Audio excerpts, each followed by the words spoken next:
Assalamu alaikum momini mominat. I'd like to welcome you all to our joint program for tonight, being the psychiatric implications of COVID, as well as Shab Jummah. So we're just going to start off the program with the recitation of Sura E Yaseen by our brother Mahdi Reza Naqvi. If you can please begin the recitation, Jazakallah.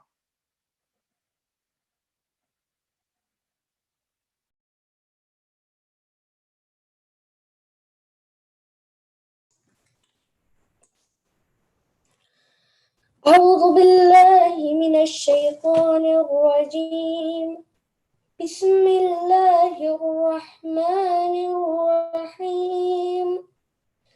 ياسين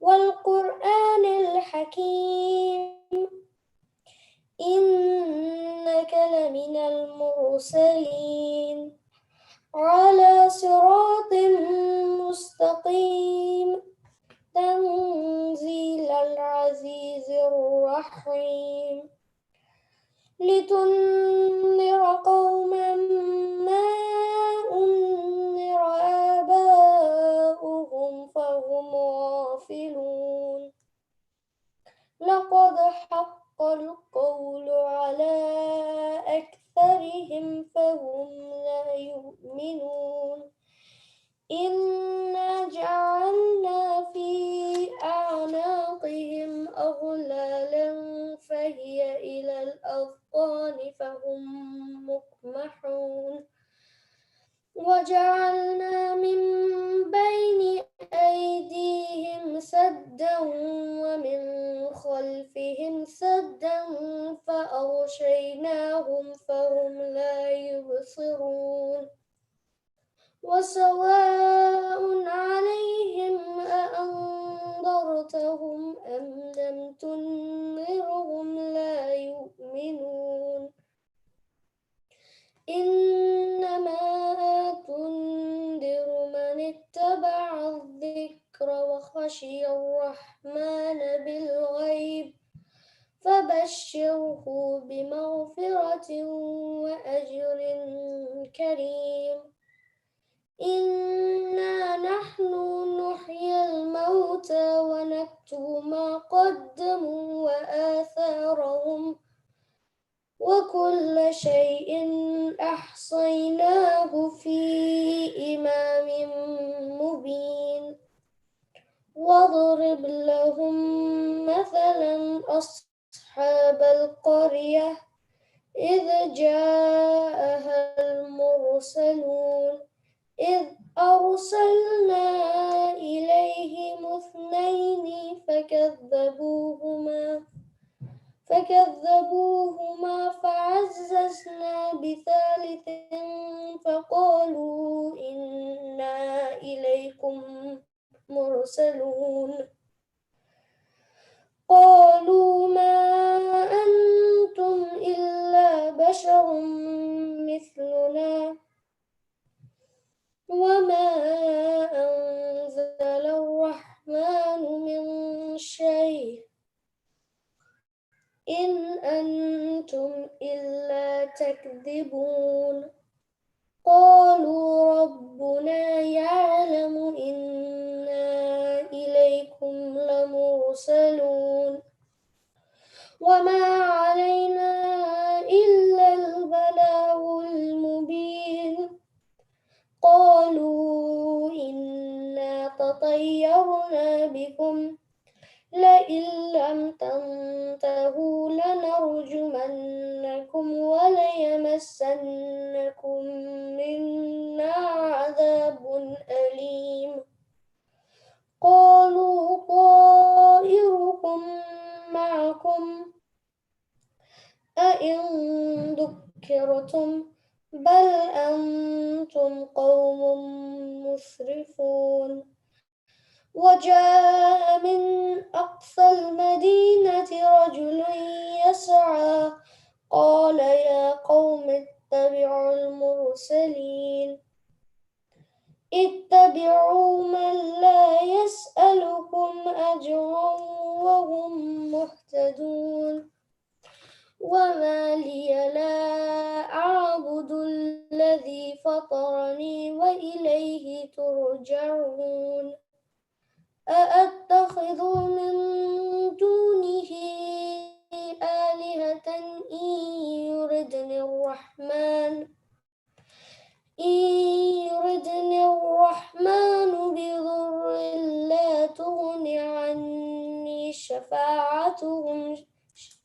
شفاعتهم شيئا ولا ينقذون إني إذا لفي ضلال مبين إني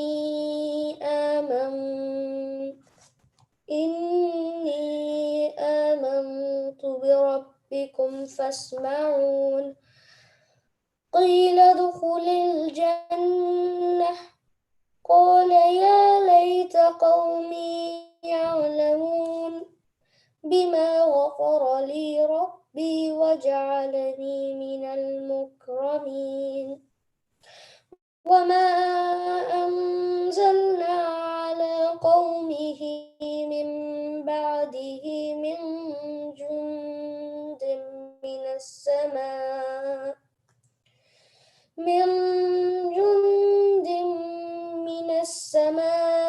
وما كنا منزلين إن كانت إلا صيحة واحدة فإذا هم خامدون يا حسرة على العباد ما يأتيهم من رسول إلا كانوا به يستهزئون ألم يروا كم أهلكنا قبلهم من القرون أنهم إليهم لا يرجعون وإن كل لما جميع لدينا محضرون وآية لهم الأرض الميتة أحييناها وأخرجنا منها حبا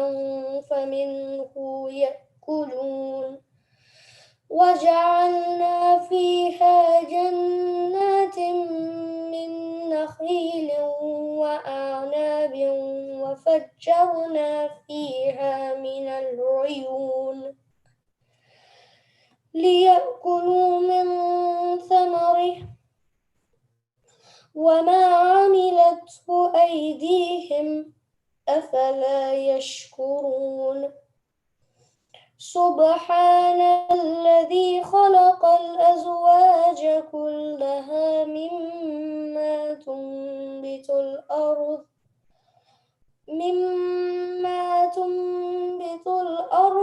ومن أنفسهم ومما لا يعلمون وآية لهم الليل نسلخ منه النهار فإذا هم مظلمون والشمس تجري لمستقر لها ذلك تقدير العزيز العليم والقمر قدرناه منازل حتى عاد كالعرجون القديم لا الشمس ينبغي لها أن تدرك القمر ولا الليل سابق النهار وكل في فلك يسبحون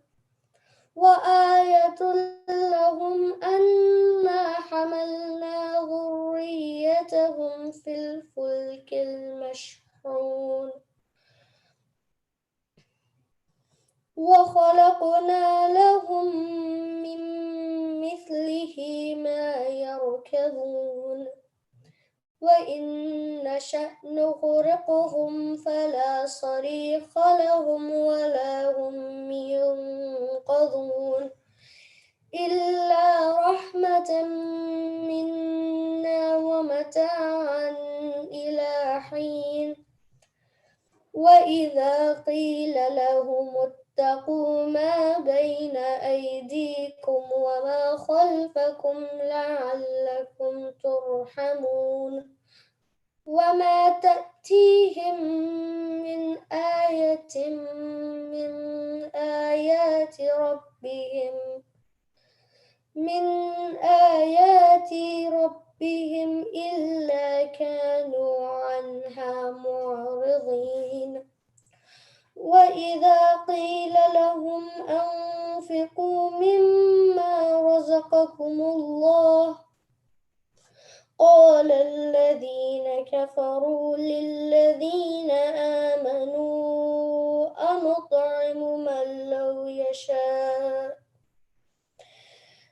كفروا للذين آمنوا أنطعم من لو يشاء الله أطعمه إن أنتم إلا في ضلال مبين ويقولون متى هذا الوعد إن كنتم صادقين ما ينظرون إلا صيحة واحدة تأخذهم وهم يخصمون فلا يستطيعون توصية ولا إلى أهلهم يرجعون ونفخ في الصور فإذا هم من الأجداث إلى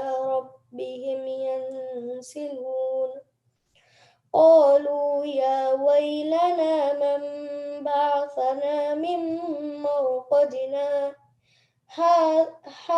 هذا ما وعد الرحمن وصدق المرسلون إن كانت إلا صيحة واحدة فإذا هم جميع لدينا محضرون فاليوم لا تظلم نفس شيئا ولا تجزون إلا ما كنتم تعملون إن أصحاب الجنة اليوم في شغل فاكهون هم وأزواجهم في ظلال على الأرائك متكئون لهم فيها فاكهة ولهم ما يدعون سلام قولا من رب رحيم وامتازوا اليوم أيها المجرمون ألم أعهد إليكم يا بني آدم ألا تعبدوا الشيطان إنه لكم عدو مبين وأن اعبدوني هذا صراط مستقيم ولقد أضل منكم جبلا كثيرا أفلم تكونوا تعقلون هذه جهنم التي كنتم توعدون اصلوها اليوم بما كنتم تكفرون اليوم نختم على أفواههم وتكلمنا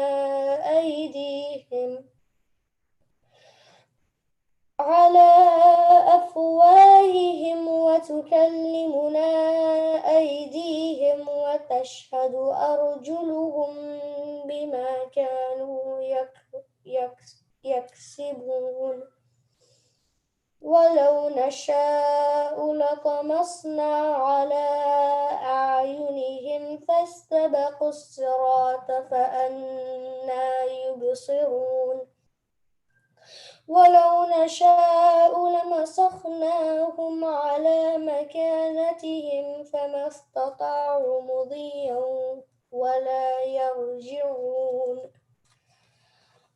ومن نعمره ننكسه في الخلق أفلا يعقلون وما علمناه الشعر وما ينبغي له إن هو إلا ذكر وقرآن مبين لينذر من كان حيا ويحق القول على الكافرين. أولم يروا أنا خلقنا لهم مما عملت أيدينا أنعاما فهم لها مالكون وذللناها لهم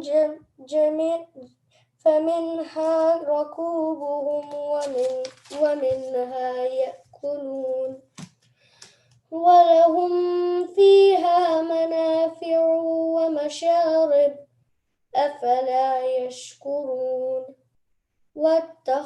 واتخذوا من دون الله آلهة لعلهم ينصرون لا يستطيعون نصرهم وهم لهم جند محضرون فلا يحزنك قولهم إنا نعلم ما يسرون وما يعلنون أولم ير الإنسان أنا خلقناه من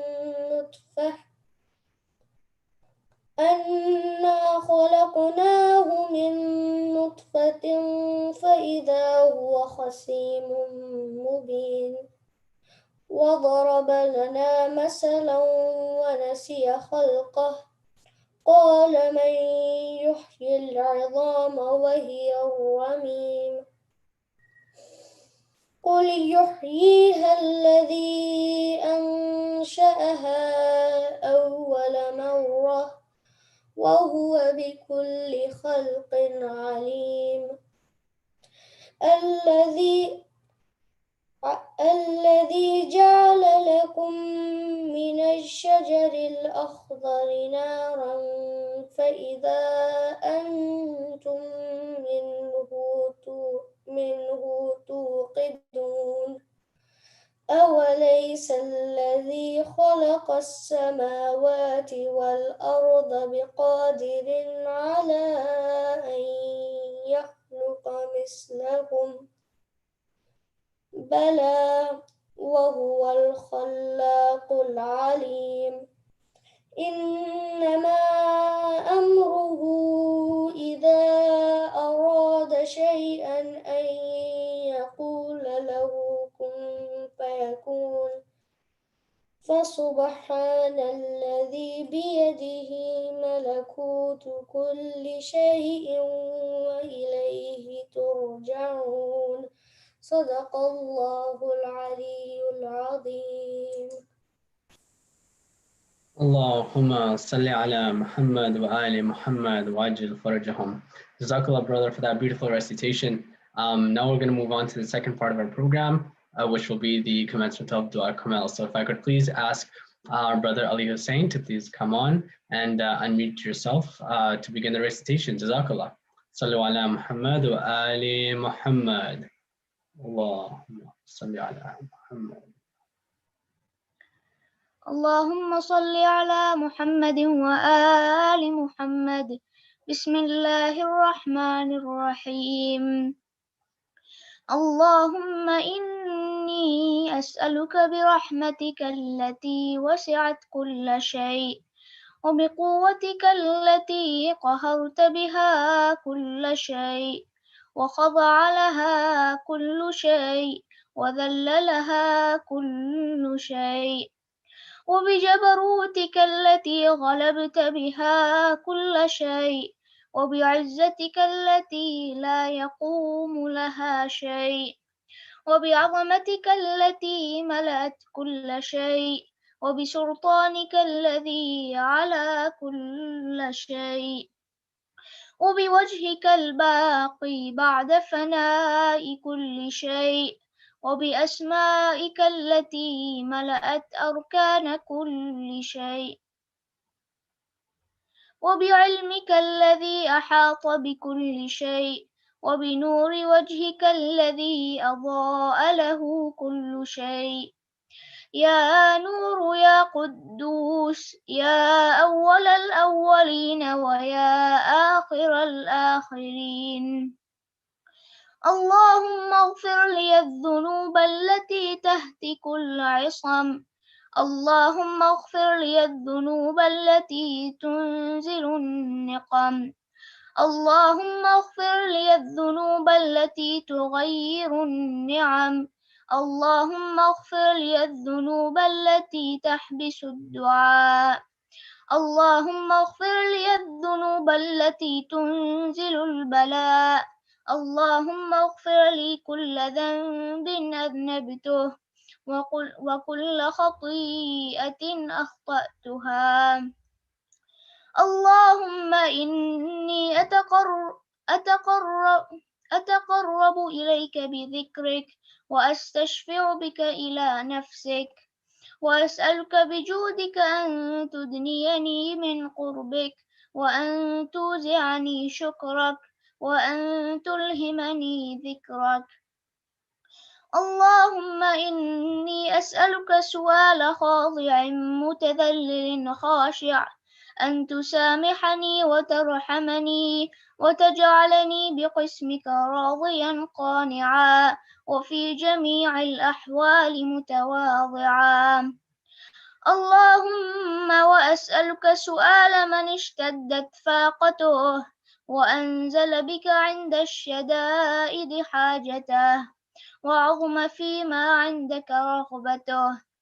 اللهم عظم سلطانك وعلى مكانك وخفي مكرك وظهر أمرك وغلب قهرك وجرت قدرتك ولا يمكن الفرار من حكومتك. اللهم لا أجد لذنوبي غافرا ولا لقبائحي ساترا ولا لشيء من عملي القبيح بالحسن مبدلا غيرك. لا إله إلا أنت سبحانك وبحمدك. ظلمت نفسي وتجرأت بجهلي وسكنت إلى قديم ذكرك لي ومنك علي. اللهم مولاي كم من قبيح سترته وكم من فادح من البلاء أقلته وكم من عثار وقيته وكم من مكروه دفعته وكم من ثناء جميل لست أهلا له نشرته.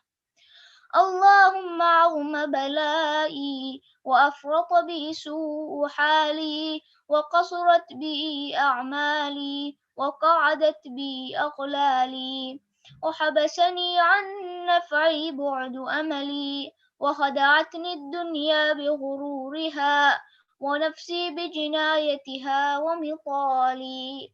يا سيدي فأسألك بعزتك ألا يحجب عنك دعائي سوء عملي وفعالي ولا تفضحني بخفي ما اطلعت عليه من سري ولا تعاجلني بالعقوبة على ما عملته في خلواتي من سوء فعلي وإساءتي ودوام تفريطي وجهالتي وكثرة شهواتي وغفلتي وكن اللهم بعزتك لي في كل الأحوال رؤوفا وعلي في جميع الأمور عطوفا.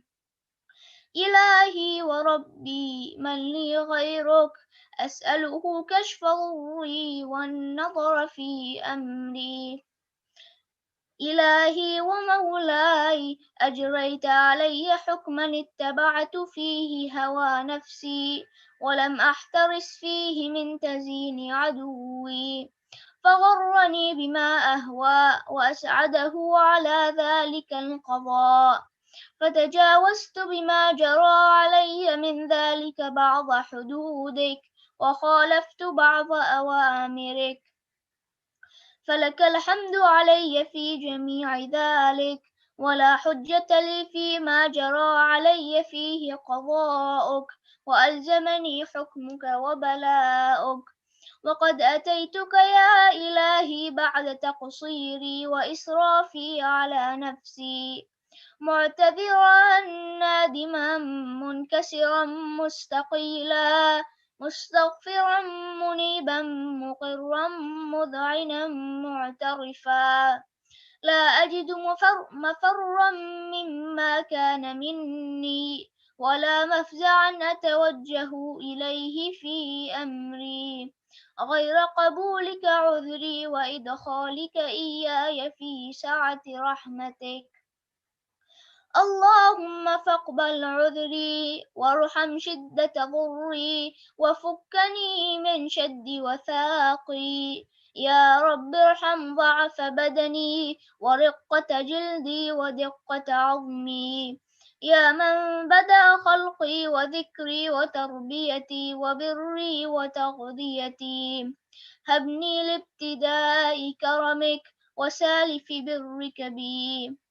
يا إلهي وسيدي وربي، أتراك معذبي بنارك بعد توحيدك وبعد من طوى عليه قلبي من معرفتك، ولهج به لساني من ذكرك واعتقده ضميري من حبك، وبعد صدق اعترافي ودعائي خاضعا لربوبيتك، هيهات أنت أكرم من أن تضيع من ربيته أو تبعد من أدنيته أو تشرد من آويته أو تسلم إلى البلاء من كفيته ورحمته. وليت شعري يا سيدي وإلهي ومولاي، أتسلط النار على وجوه خرت لعظمتك ساجدة، وعلى ألسن نطقت بتوحيدك صادقة، وبشكرك مادحة، وعلى قلوب اعترفت بإلهيتك محققة، وعلى ضمائر حوت من العلم بك حتى صارت خاشعة، وعلى جوارح سعت إلى أوطان تعبدك طائعة، وأشارت باستغفارك مذعنة، ما هكذا الظن بك، ولا أخبرنا بفضلك عنك يا كريم يا رب، وأنت تعلم ضعفي عن قليل من بلاء الدنيا وعقوباتها، وما يجري فيها من المكاره على أهلها، على أن ذلك بلاء ومكروه، قليل مكثه، يسير بقاؤه، قصير مدته، فكيف احتمالي لبلاء الآخرة وجليل وقوع المكاره فيها، وهو بلاء تطول مدته ويدوم مقامه ولا يخفف عن أهله، لأنه لا يكون إلا عن غضبك وانتقامك وسخطك، وهذا ما لا تقوم له السماوات والأرض يا سيدي، فكيف لي وأنا عبدك الضعيف الذليل الحقير المسكين المستكين.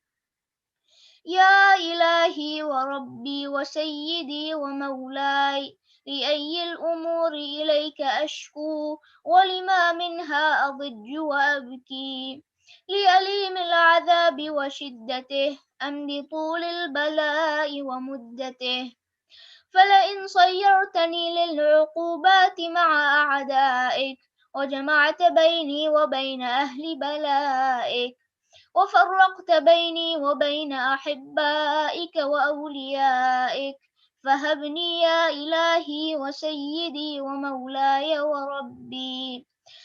صبرت على عذابك فكيف أصبر على فراقك، وهبني صبرت على حر نارك فكيف أصبر عن النظر إلى كرامتك، أم كيف أسكن في النار ورجائي عفوك، فبعزتك يا سيدي ومولاي أقسم صادقا لئن تركتني ناطقا لأضجن إليك بين أهلها ضجيج الآملين ولأصرخن إليك صراخ المستصرخين ولأبكين عليك بكاء الفاقدين ولأنادينك أين كنت يا ولي المؤمنين يا غاية آمال العارفين يا غياث المستغيثين يا حبيب قلوب الصادقين ويا إله العالمين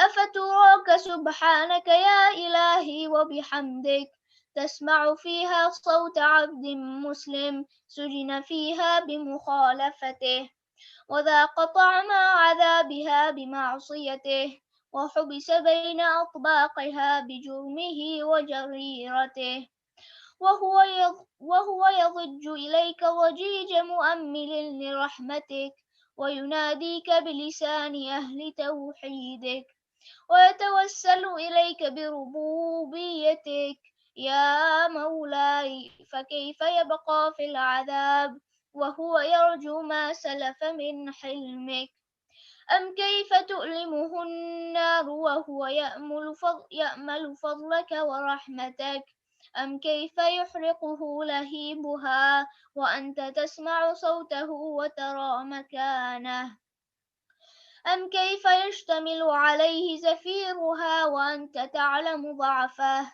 أم كيف يتقلقل بين أطباقها وأنت تعلم صدقه أم كيف تزجره زبانيتها وهو يناديك يا ربه أم كيف يرجو فضلك في عتقه منها فتتركه فيها هيهات ما ذلك الظن بك ولا المعروف من فضلك ولا مشبه لما عاملت به الموحدين من برك وإحسانك فباليقين أقطع لولا ما حكمت به من تعذيب جاحديك وقضيت به من إخلاد معانديك لجعلت النار كلها بردا وسلاما وما كان لأحد فيها مقرا ولا مقاما لكنك تقدست أسماؤك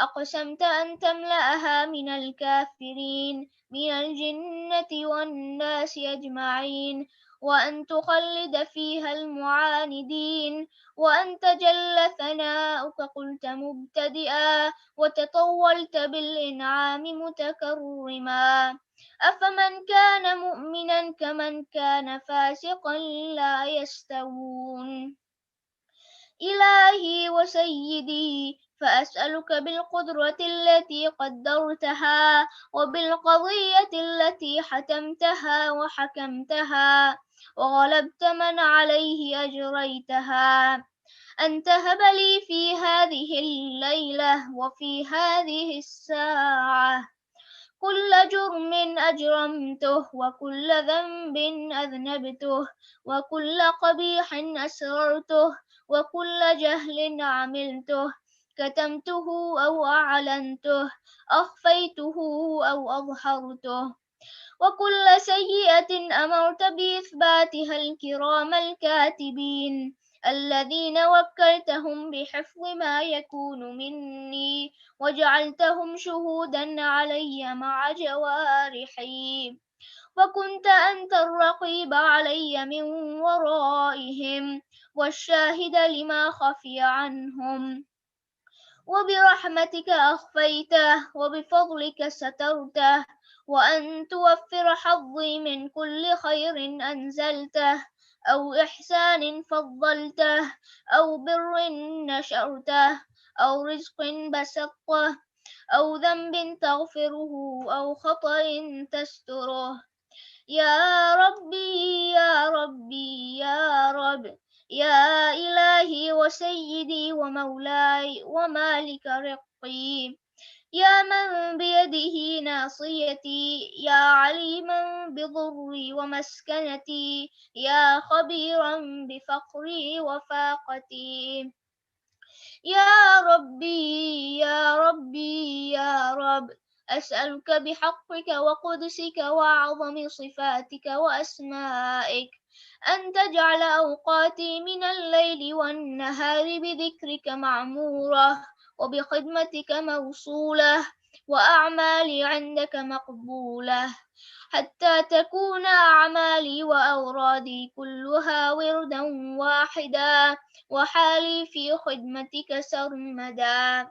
يا سيدي يا من عليه معولي يا من إليه شكوت أحوالي يا ربي يا ربي يا رب قو على خدمتك جوارحي واشتد على العزيمة جوانحي وحبلي الجد في خشيتك والدوام في الاتصال بخدمتك حتى أسرح إليك في ميادين السابقين وأسرع إليك في البارزين وأشتاق إلى قربك في المشتاقين وأدنو منك دنو المخلصين وأخافك مخافة الموقنين وأجتمع في جوارك مع المؤمنين. اللهم ومن أرادني بسوء فأرده ومن كادني فكده واجعلني من أحسن عبيدك نصيبا عندك وأقربهم منزلة منك وأخصهم زلفة لديك فإنه لا ينال ذلك إلا بفضلك وجد لي بجودك واعطف علي بمجدك واحفظني برحمتك واجعل لساني بذكرك لهجا وقلبي بحبك متيما ومن علي بحسن إجابتك وأقلني عثرتي واغفر زلتي فإنك قضيت على عبادك بعبادتك وأمرتهم بدعائك وضمنت لهم الإجابة فإليك يا رب نصبت وجهي وإليك يا رب مددت يدي فبعزتك استجب لي دعائي وبلغني مناي ولا تقطع من فضلك رجائي واكفني شر الجن والإنس من أعدائي يا سريع الرضا اغفر لمن لا يملك إلا الدعاء فإنك فعال لما تشاء يا من اسمه دواء وذكره شفاء وطاعته غناء ارحم من رأس ماله الرجاء وسلاحه البكاء يا سابغ النعم يا دافع النقم يا نور المستوحشين في الظلم يا عالما لا يعلم صل على محمد وآل محمد وافعل بما أنت أهله وصلى الله على رسوله والأئمة الميامين من آله وسلم تسليما كثيرا. سورة مباركة الفاتحة.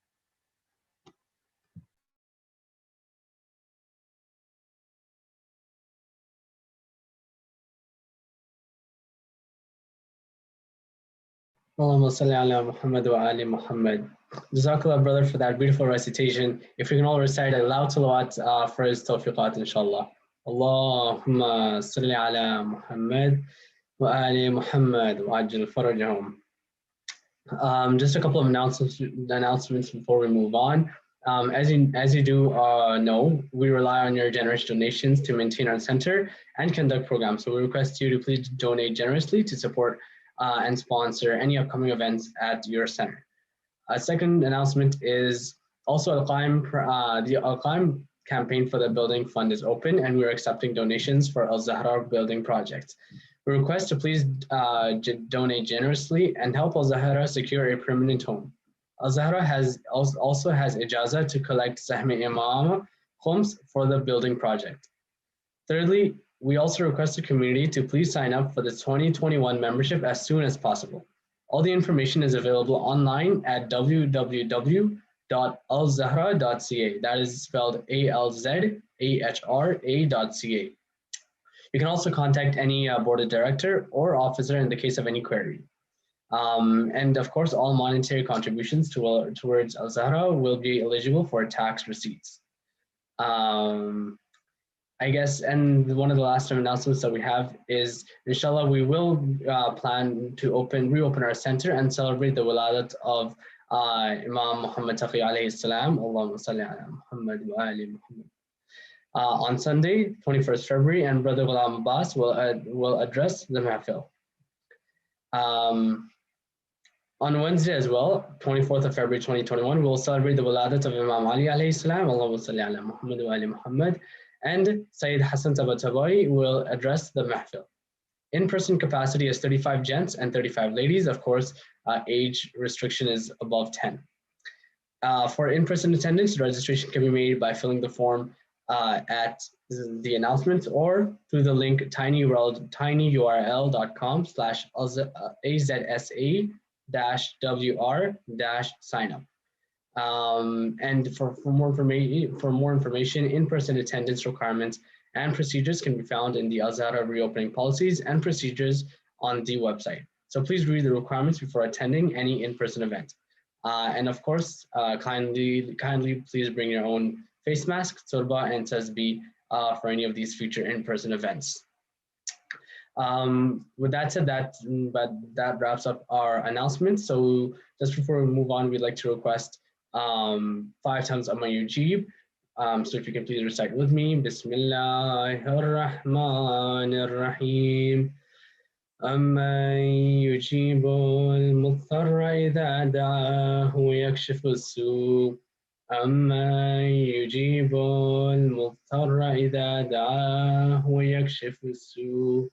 Amma yujibul mudtarra idha da'ahu ويكشف السوء أما يجيب المضطر إذا دعاه ويكشف السوء أما يجيب المضطر إذا دعاه ويكشف السوء. Now, we'll also please note that this program will be live on QAIM TV. And now with that said, I just request you to please recite 1 time Surah Fatiha and 3 times Surah Ikhlas and convey the reward to all the marhameen, community members marhameen, your marhameen, Shahidan Millat Jafriya, Ulama Ikram, and Maraja Islam. So please Surah Fatiha for that as we move on to the next part of our program. Sallu ala Muhammad wa ali Muhammad. Allahumma salli ala Muhammad.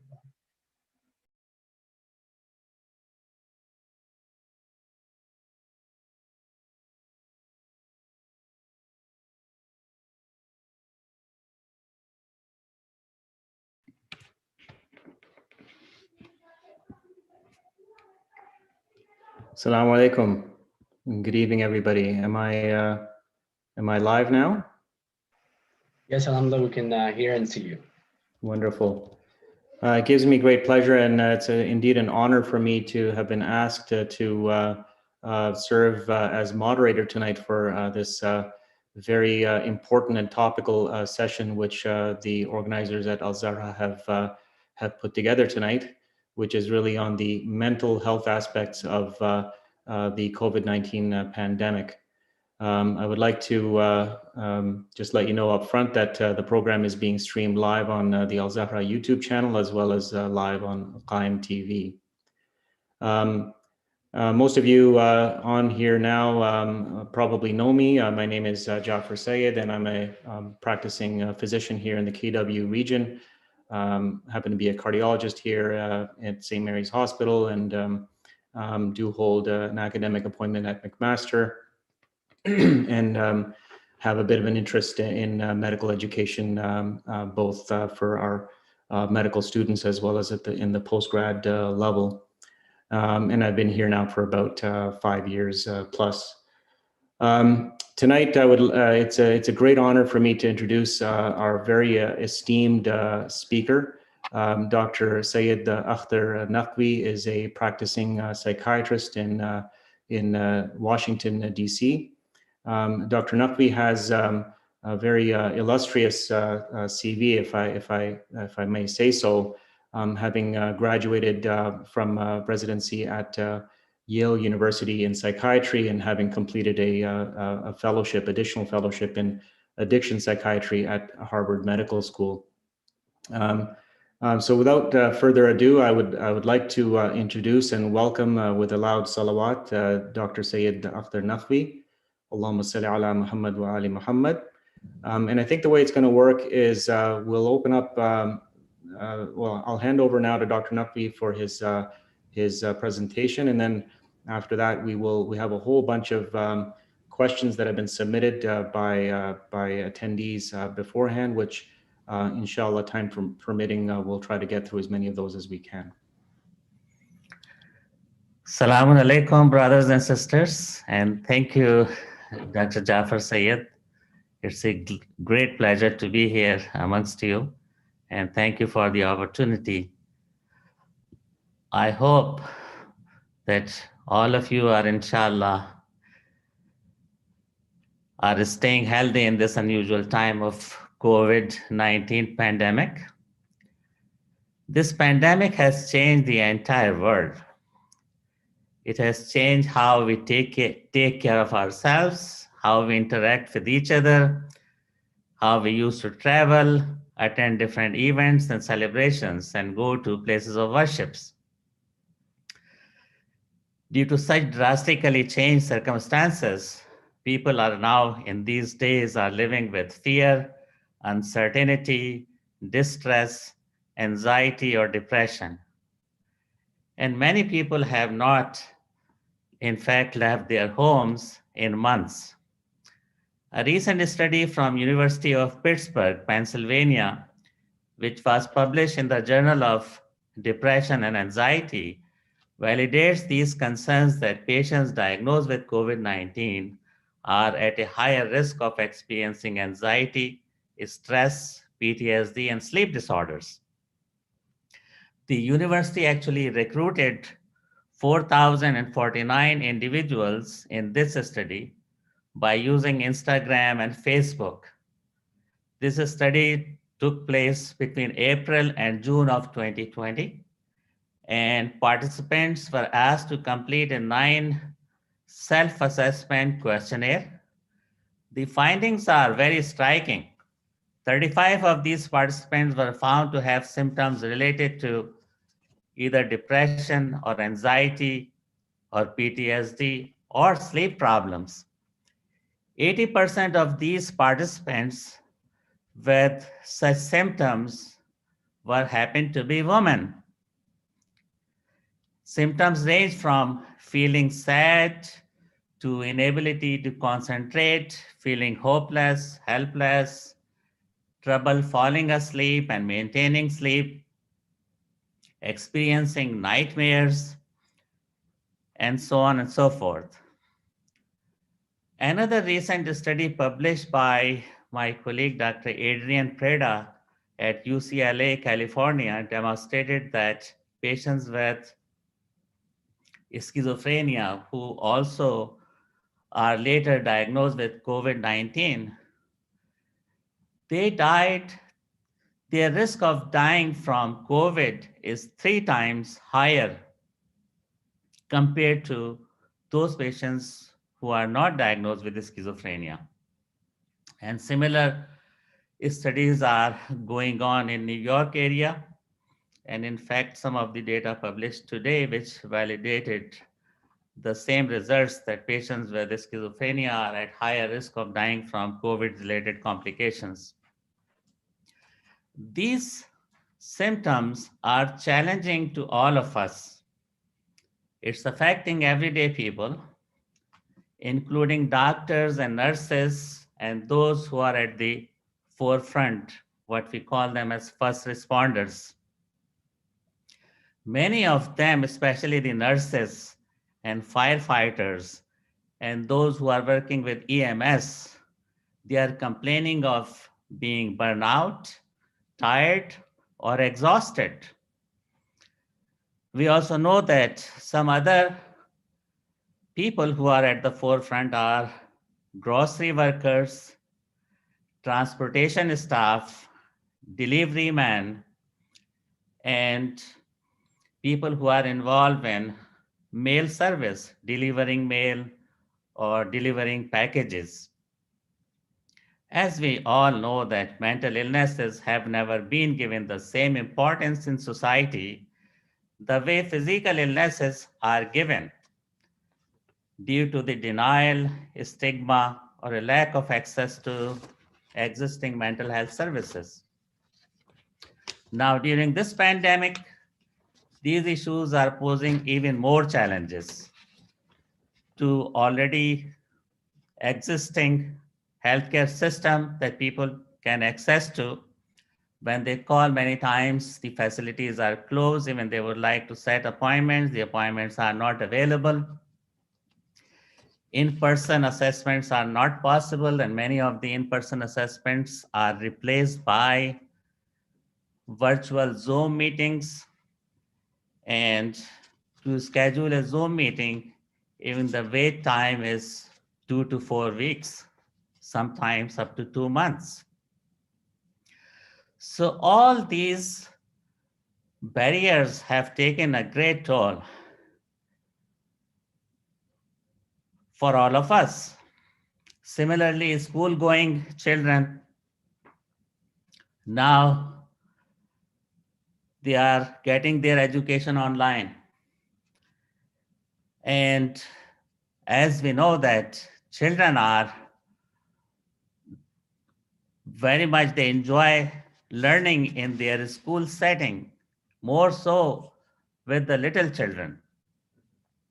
So those who are in higher schools or in colleges, they can get involved in online classes and reading material and do their assignments. Whereas those who are in early stages of their schooling, this becomes a special challenge for the students themselves, and in fact for the caregivers and for their parents as well. Many times one of the parent has to take off from their work to take care of their child because the daycare services are not available. And sometimes those who are at workplace, the online or long distance working is possible, and many times it's not possible. So all these issues are by itself a big topic to be discussed. Substance abuse, which is obviously my another specialty that I see a number of patients with this comorbidity. Surveys done recently in 2020 reflected that the risk of the statistics which were there in 1999, that people who are using drugs and alcohol, those who get addicted to marijuana and painkillers and subsequently to other opiates and heroin and cannabis, and some of them they use. Vaping used to be at some point a fashionable thing to do unless people learned about that how dreadful this is and what kind of complications it's going to cause to the developing lungs and then developing brains. Now we have seen some downward movement of people using vapes, but cigarette smoking, marijuana, alcohol use, and other drug use disorder has drastically increased in 2020. In fact, when you compare the statistics from 1991 versus what is happening in 2020, there has been an 8-fold increase in drug use, and as a result, people dying from a drug overdose. Many of the people are not even going to hospital because of the fear of catching COVID. Now, a number of us, we have our loved ones, at times they get sick, or some of us might have some elderly people, those who are living in group homes or those who are living in elderly homes, nursing homes.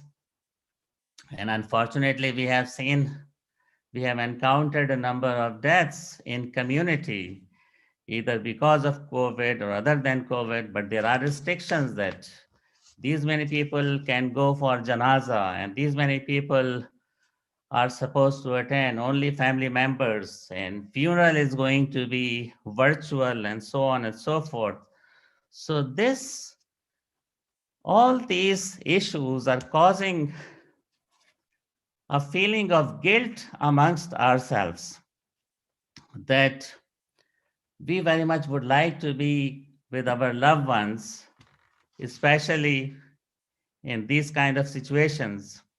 For example, when a community member or a family member is sick, we certainly would like to go and visit them at home. And if they are in hospital, we go there. If we lose someone, we would like to go and console them. And we would like to say our rituals, inna lillahi wa inna ilaihi raji'un, not just because that, this is something that we are told to say, grown up in a Muslim family, but we got to think about the meanings which, as we all know, or many of us, the children might not know, that this actually, even before this was the part of Quran, this kalmai istarjiya, this word of going back to Allah subhanahu wa ta'ala, was first used by Imam Ali alayhi salam when Hazrat Amir Hamza, his uncle, was martyred in the battle of Uhud. Maula Ali said, Inna lillahi wa inna ilaihi raji'un, which means that indeed we are from Allah and we are going to turn towards Allah. So this time of pandemic is reminding us that, when in good times we were able to spend some time with families and friends, we did in person. And now, since we cannot do, or we cannot spend as much time as we would like to with our loved ones, we still can spend some time by making phone calls, calling them on FaceTime, or doing video chat, going on Skype or going on Zoom. Since if we just do an audio call, that's not going to be as effective as while you are seeing the face and you are basically involved with your body language with your loved one. So I think these availabilities of these different options is also there that we should use and utilize more if we have not been using. Now we should not shy from accepting that death is a reality, and there is no shame in having some mourning or grief. In fact, grief or mourning is a normal process. Our Holy Prophet has grieved when his son Hazrat Ibrahim passed away. He very much grieved. He grieved a lot when Hazrat Abu Talib alayhi salam, his caregiver, and Hazrat Khadija passed away. So much so that he declared this as the Amul Huzn, which means the year where he just wanted people to focus on the grief of Hazrat Abu Talib and Hazrat Khadija alayhi salam, because these two great personalities have sacrificed so much. Because of them, we are Muslim today, and because of their sacrifices, Holy Prophet was able to carry on his message. Muslims would be surprised to know that when Hazrat Ibrahim died, many of the companions were prompting him and saying, Ya Rasulullah, Anta Rasulullah wa Anta Tabka. You are the prophet and you are crying. So the prophet responded that it's natural to cry when you lose a loved one. If we are not crying, then obviously a heart which feels cries. There is something wrong, seriously wrong if we are not crying. And Allah subhanahu wa ta'ala says that for us, the life of our holy prophet is the role model. So Holy Prophet has already set these examples for us that grief is very normal. And in fact, those who have a sensitive heart, not only they cry for themselves, but when the calamity befalls upon others, they go out and provide support to their family and friends and loved ones so that they can cope with these kind of situations. Now, here are a few things that we can do in this difficult time to keep ourselves healthy, not only physically healthy, but also emotionally stable. The topmost is going to be, we all should have a daily routine in our life. We must wake up and go to bed at a certain time. We should not waste our time. By having a routine in our lives is going to be the foundation of a healthy lifestyle, and it will maintain your healthy biological clock. We should avoid taking naps during the day if we certainly would like to enjoy a good night's sleep. Because as I mentioned in the beginning, that many of the symptoms associated, emotional symptoms associated with depression and anxiety and PTSD are feeling sad, feeling hopeless, helpless, not having a purpose in life, inability to concentrate, having sleep problems, either inability to fall or inability to maintain sleep. And once you wake up, you are not rejuvenated enough to carry on your daily work.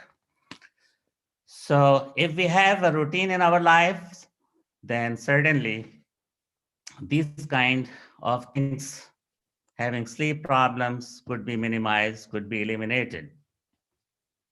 Routine daily exercises are very helpful, especially if you have a habit of doing your exercise in the morning.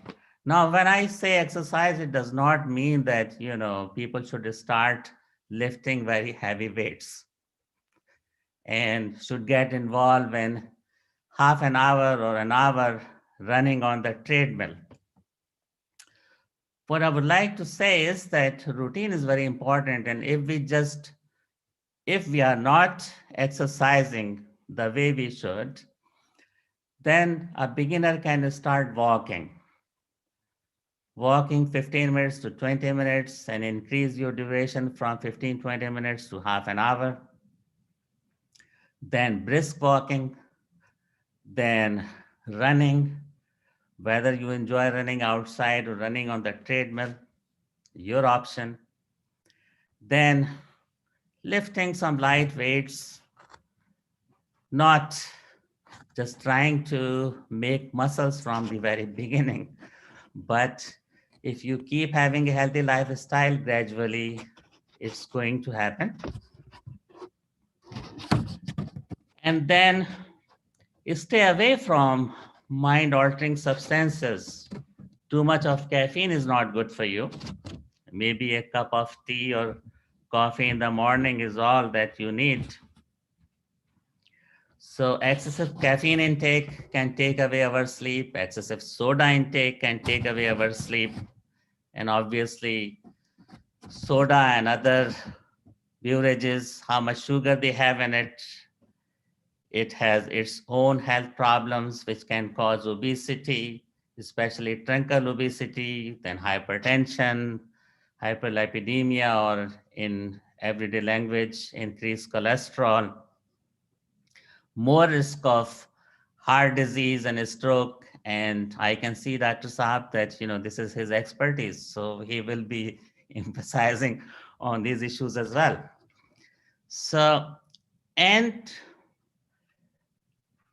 there are several people who have lost their livelihood as a result of this pandemic. Many of them, they don't have their jobs.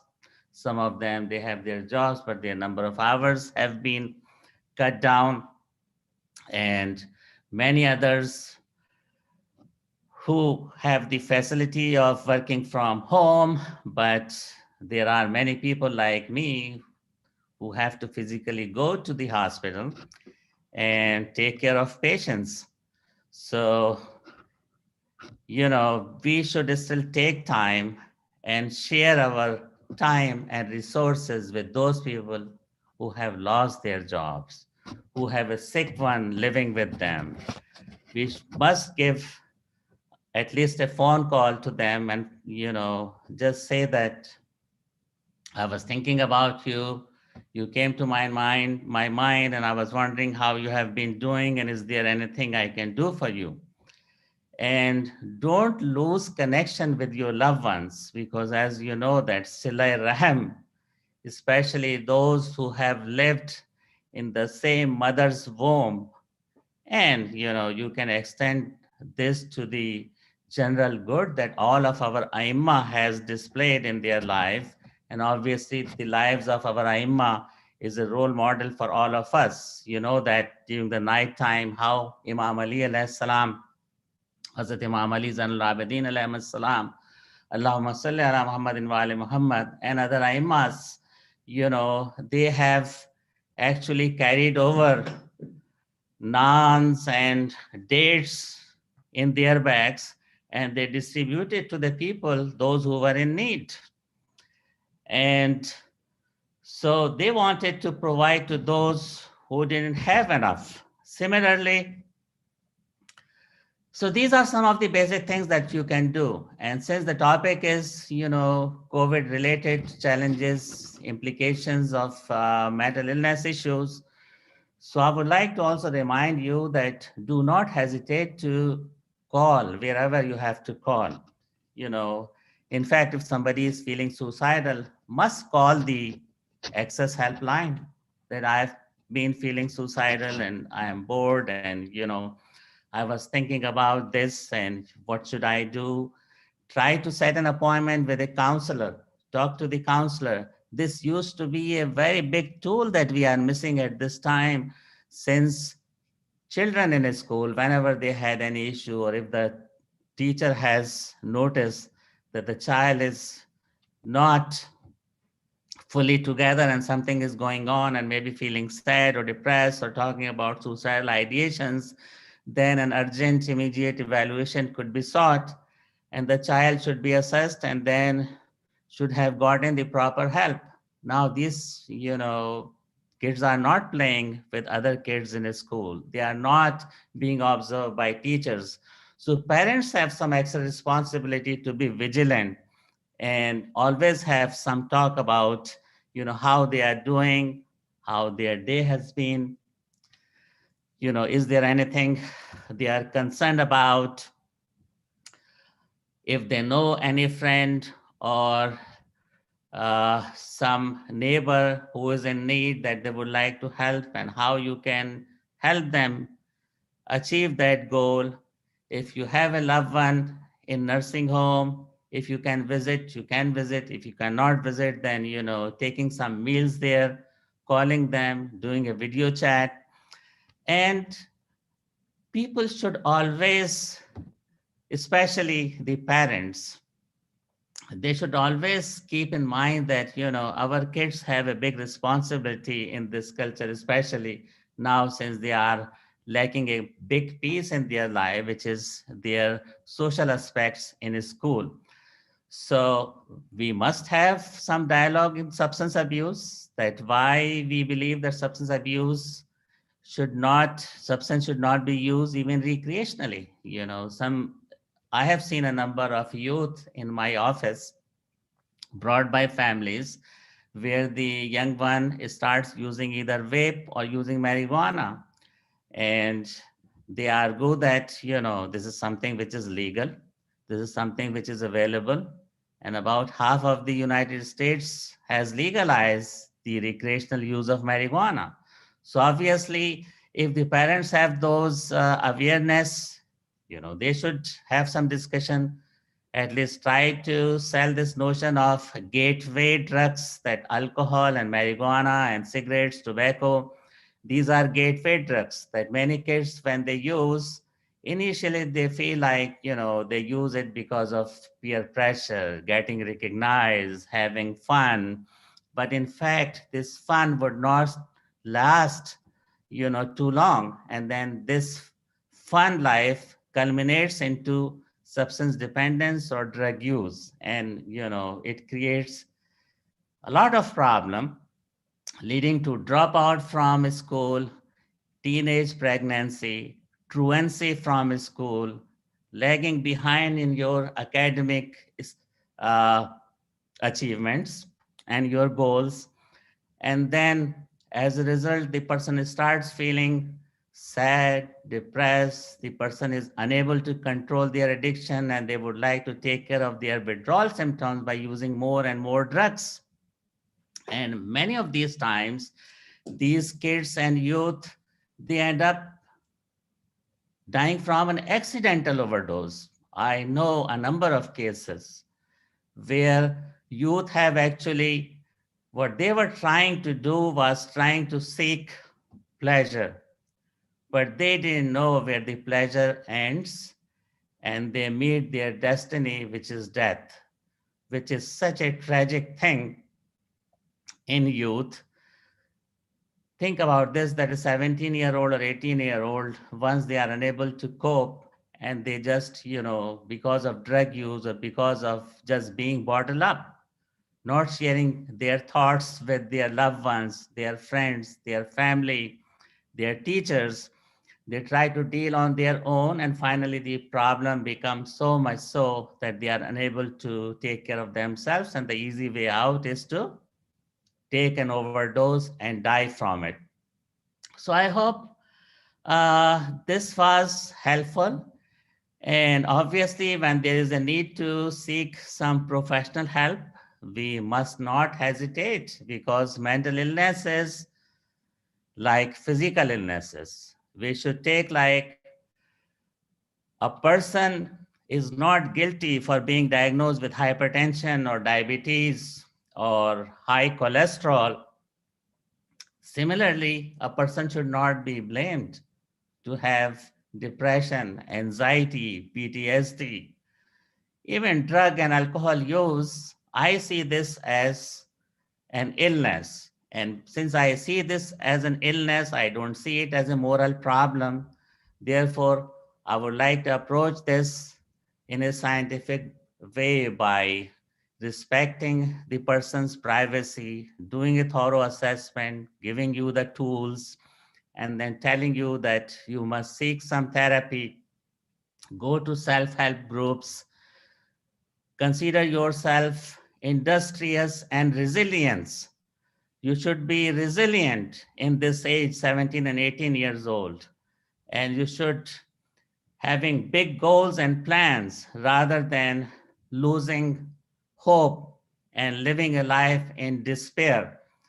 And once you have seen a therapist, and if the therapist after assessment suggests you to take some medications, taking psychotropic medications, especially the medications for anxiety and depression, which are SSRI and SNRI, and time would not allow me to elaborate further, but these medications are very safe to take, and there are very minimal side effects.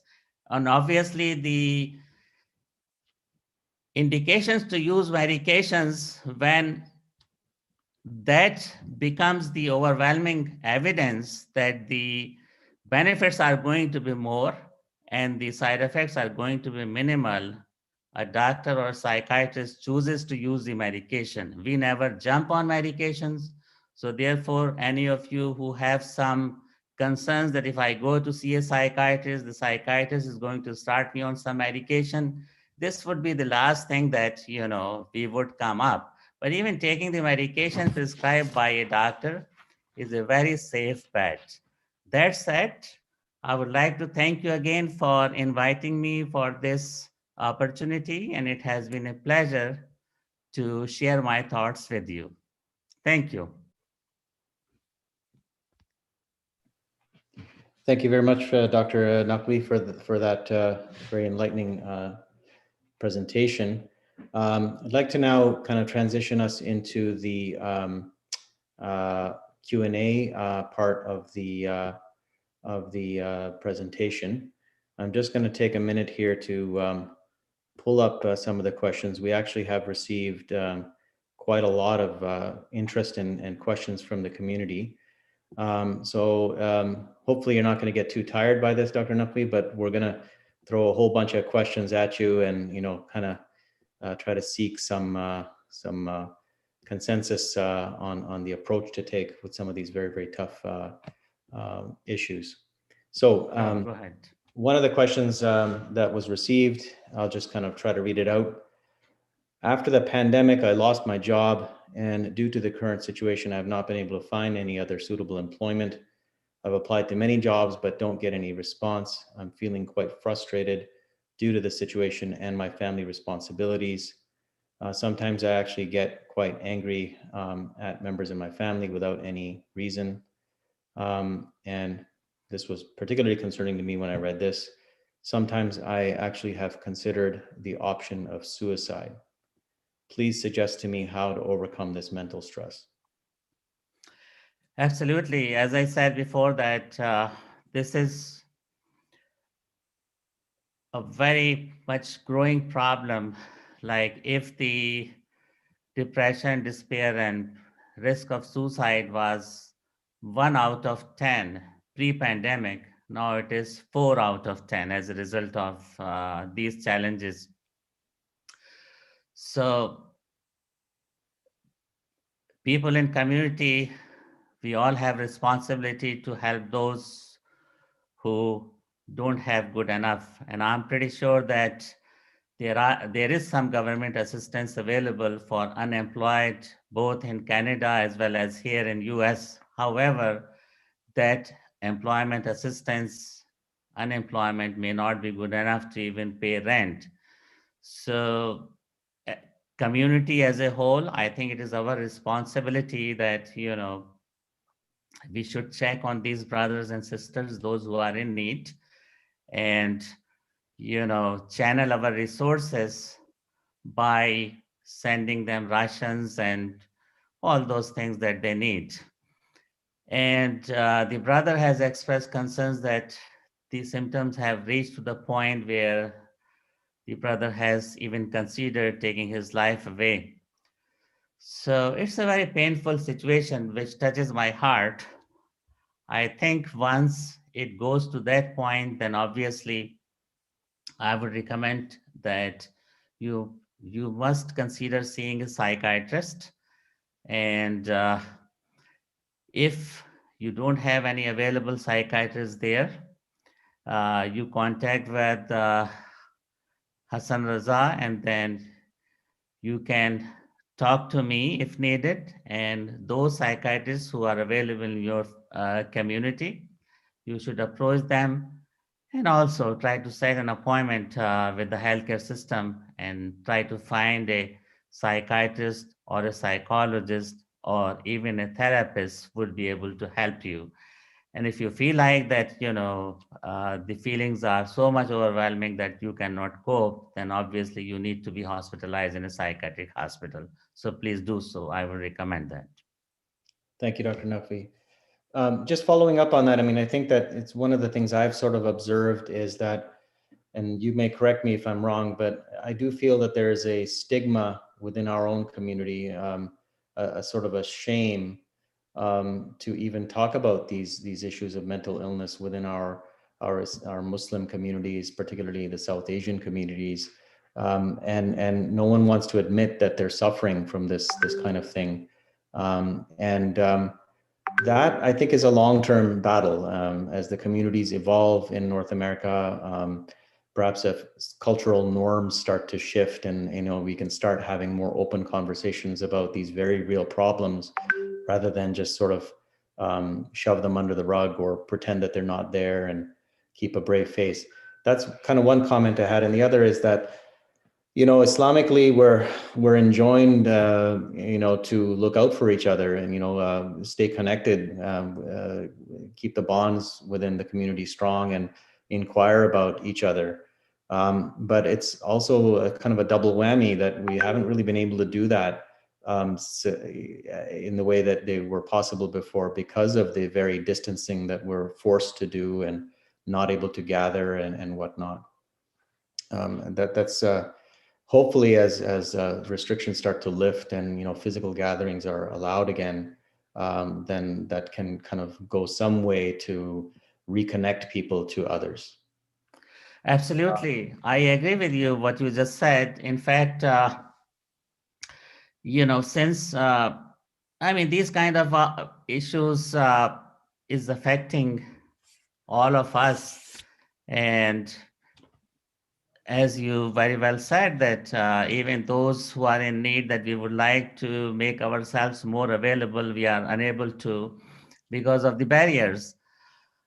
Stigma has been there, is going to be there. So we have to have more education and dialogue going that, mental illnesses are like any other physical illness and should be taken as such.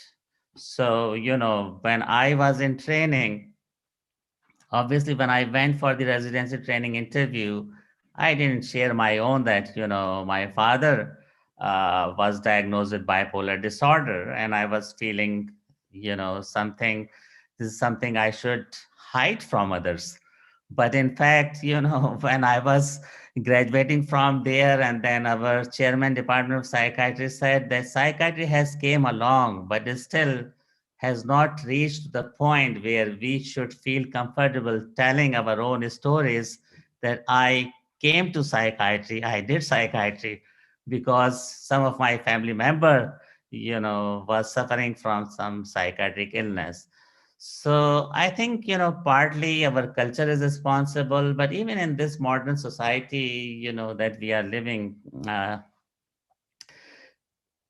agreeing that one has a psychiatric illness is not an easy task. Many times people are in denial, especially those who are highly educated. They think that two things cannot exist. However, mental illness is an illness, and then if there is an illness, as I said before, it should be treated like, any other illness as we treat diabetes and high blood pressure. So I think there needs to be more education.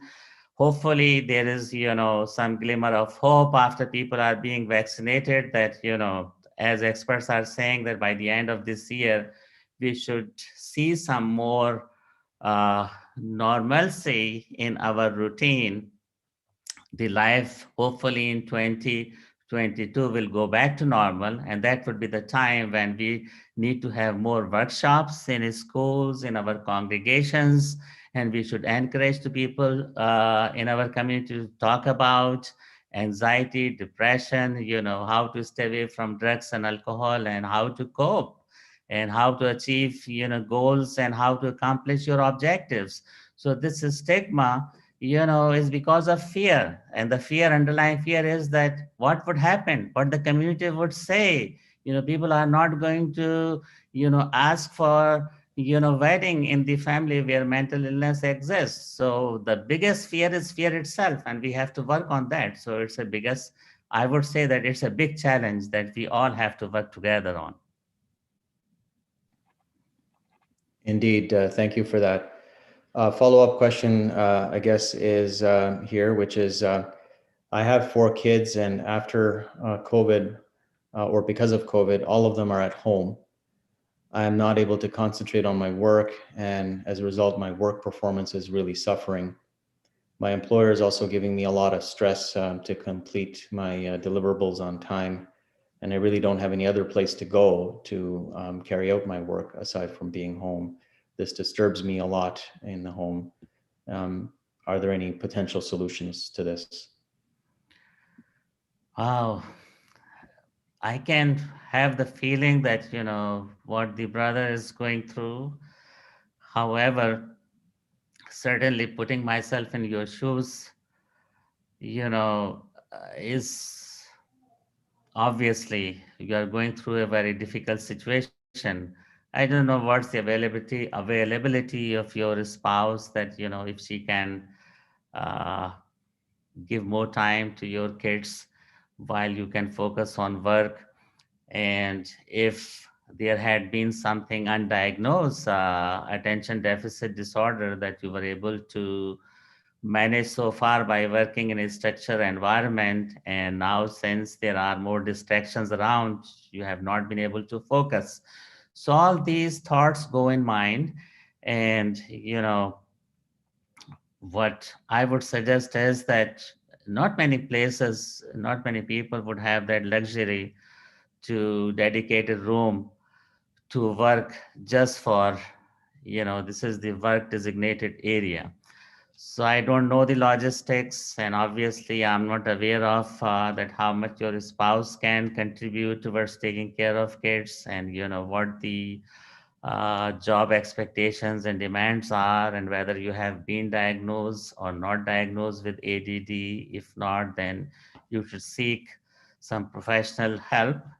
And if you have the diagnosis of attention deficit disorder, then some medication can drastically improve the outcome. So all these thoughts would come to my mind. But certainly, it's a big challenge to manage 4 kids at home while you are also taking care of your work expectations. Indeed. Another question that relates kind of to that, somebody asked, is that I'm living in the Greater Toronto area with my wife and 3 kids. My kids are quite young. My wife is taking care of them. When our local Islamic center was open, then I could at least bring one of them to the center to kind of get a change of environment. But during this lockdown, we obviously are not going out anywhere, and that avenue of going to the center is no longer available. And so we're all at home. But as a result, my wife sometimes is behaving quite abnormally with me, sometimes very sad, sometimes angry without any clear identified reason. And I really don't know how to treat, how I should respond to this. And we are really unfortunately not able to go out with our young kids. Is this a situation where, again, you would consider medications to try to manage this, or can there be some non-pharmacologic options to try to explore? Well, a few thoughts come to mind. Although there had been time when families were taking their children to the congregation, to Imam Barga or mosque, and now because of shutdown, that option is not available. But I would like to remind you again that, so many programs are still happening virtually. So please log on to those programs which you and your kids can sit together and learn from it and spend some time. And obviously when we hear about the good morals and stories related to our holy immaculate personalities, through their blessings, we also get some inspiration. And then so that part of the issue, that going to mosque or Imam Bargah, that you were taking your kids at least once a week, is not possible. Virtually, you can actually do it every day if you would like. There are so many centers and so many programs which are available virtually. Now, feeling frustrated, overwhelmed, keyed up, on edge, irritable, angry, these all are symptoms of being under stress. And, I cannot say that we should not stress, because stress comes, unintentionally, and it is, because of several factors which are playing a part with our brain.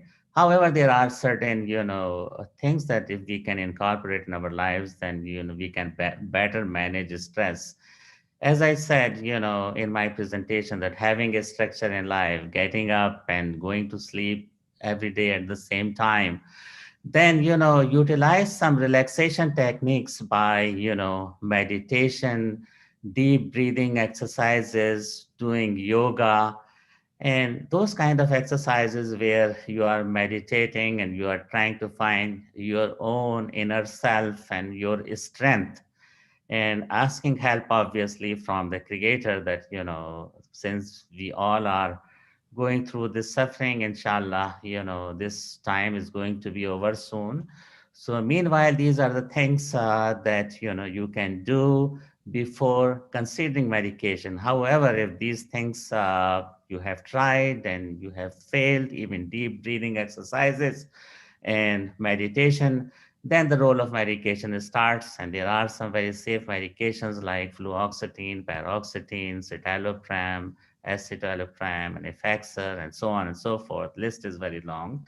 Then you can start one medication in a low dose, prescribed by a doctor. And if needed, then the dose may be, titrated up to the effective dose, and then you are going to see the benefit. So if that is the need, please, consult a psychiatrist. Very good. Another kind of related question, I guess, on the home front as well is, my kids are attending school classes from home, but they're quite frustrated and they miss their in-person class. I feel, and I notice this definite change in the kids' behavior and attitudes, where they in fact want to be left alone most of the time in their own rooms. And they also get angry on, small issues. I myself also try to stay calm, but I'm also guilty of losing my cool, and my anger sometimes boils up without any control. And I sort of feel at those moments that I just want to get out of the house and go somewhere else.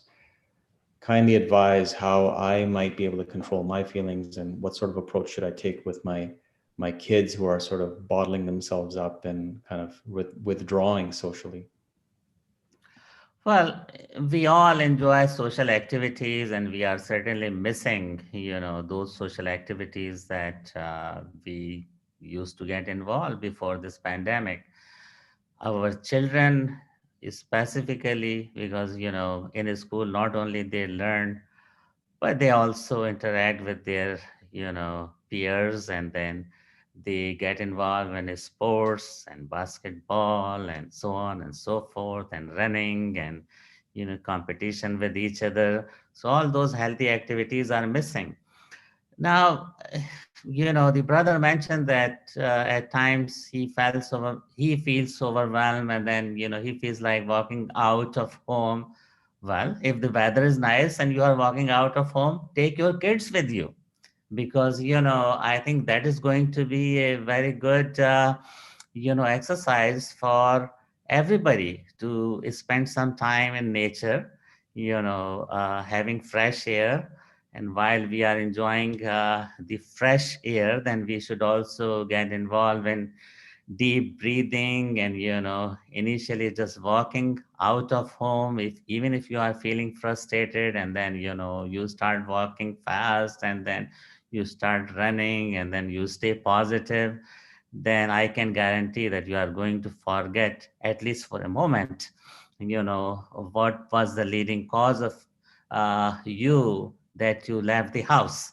But, lashing out at children or family members is certainly is something which, is not a very healthy exercise. And, anger is something that we all need to control our anger. How? That remains a task, and we all need to learn that task, because, once, and as our imams have said, that, the injury inflicted by the tongue, does not heal, and the, injury inflicted, by sword could heal easier. So therefore, what we say to our loved ones, what kind of behavior we display towards our loved ones, and if they are children, obviously they are dependent upon us, and we certainly, should not display our anger towards them. Rather, we should be, paying more attention, display our mercy and kindness and passion, and allow them to express their thoughts. Another, cultural issue is that we try to impose our thoughts on them, and we don't try to listen to their concerns. Even if our kids are saying something, and if we for a moment keep quiet and just listen, I think, the child gets this feeling that, I got an endorsement. There is somebody who can listen to my concerns, and I think it will go a long way. So these are some of the tools that we should be able to manage our anger. Wonderful. I mean, from my perspective, I would say that children are very, very sensitive to their surroundings. They pick up on lots of things that as adults we may not really realize they do. They pick up on our body language, what we're saying, how adults are talking to each other. And children also, when they react to stress, they sort of can act in very ways that are very different than you might expect. Like some may internalize their tension and bottle up, and some may act out their frustration in more outwardly physically aggressive means or manners. So I guess it does take a heightened sensitivity on our part as adults to recognize, what our behaviors are doing, or what kind of effect they're having on our immediate surroundings, for sure. Absolutely. One follow-up, simple question, I guess. There's some tough ones we threw at you, but how about a simple question? Somebody wanted to know, what's the difference between just feeling down and being clinically depressed? How can you tell the difference between the two? Yeah, that's a great question. And, as I said, the people are feeling anxious and they are stressed out. And we heard a few examples of being angry or irritable or not being able to, pay attention and concentration, not being a good parent. But whether this is generalized anxiety disorder or whether this is a major depressive disorder, the key element here is impairment in psychosocial functioning, which means that if somebody has been depressed, and obviously the clinicians know the criteria that we got to have at least specific to your question that you ask about whether feeling sad or being clinically diagnosed with major depressive disorder, both are the same things or different. So here is the difference that, the key factor is impairment in psychosocial functioning. As I said somewhere in our talk that, whenever we lose someone, it's natural to feel sad, after losing a loved one or having a bump on the road, or what you were aiming and what your objective was, and you were unable to meet that threshold, and then, fallen short of. So disappointment, resentment, these kind of issues will certainly cause a feeling of sadness or being down. But then if person is sad or depressed or feeling down every day, more days than not for at least 2 weeks, and for that 2 weeks time frame, the person also had loss of sleep, loss of appetite, feeling of hopelessness, helplessness, inability to concentrate, even having suicidal ideations, or certain times in crisis, people may even hear some voices or feel paranoid. That is the severe kind of depression. Then certainly it's time to see a psychiatrist, and now it meets the criteria for a major depressive disorder. But I would suggest, out of caution, that my audience should not start diagnosing themselves that if they meet 2 weeks diagnostic criteria, then they are clinically diagnosed and therefore medication is needed. That is not true, because the research has shown that even mild to moderate kind of depression could be treated as successfully as it is treated with medications. Cognitive behavioral therapy will also equally effective, will treat this condition. However, medications are reserved for those who are severely depressed. And once again, a mental health professional, a psychologist or psychiatrist should be able to give this diagnosis. So again, with caution, please try not to self-diagnose yourself, but just to delineate impairment in psychosocial functioning is the key element. And then this, feelings of depression and, profound lack of interest in anything should be, every day, every single day for at least 2 weeks or more in a row. Those would be the key big warning signs for sure. I guess related to that, the question was, how can we scientifically prove or diagnose that there is a mental disorder, just like the way we can diagnose a heart attack by doing an ECG? So I think you already touched on it a little bit, where you alluded to the fact that there are established diagnostic criteria, the DSM, I guess. I'm not sure what version of it are we on now. Is it the DSM? 5? Okay. So when I was training, it was the DSM-4. But so yes, the diagnostic manual that kind of has criteria to lay out clear-cut criteria that have to be met that you would use to diagnose. I'm not sure if we're still using the term Axis 1 disorders. Well, accesses are gone. They were in DSM-4, and now,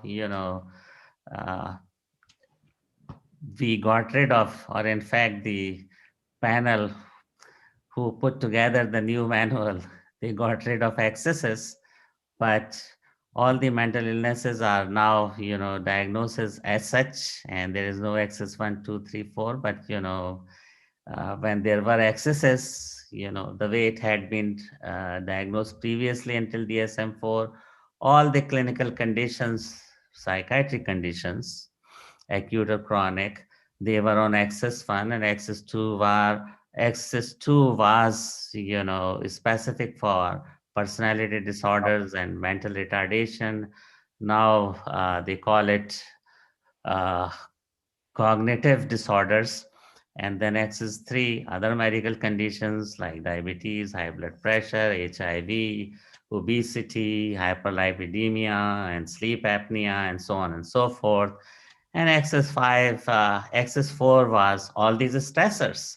So losing job, living in this pandemic, fear of getting sick, so on and so forth, and lack of finances, access to healthcare. So, and axis 5 was a number. So 100 was considered the normal functioning number, and then 60 would be considered for those folks who seek outpatient mental health treatment, and then those who are occupying the inpatient beds, 30, 40 would have been the case. Those who are feeling suicidal, maybe 20 is the number.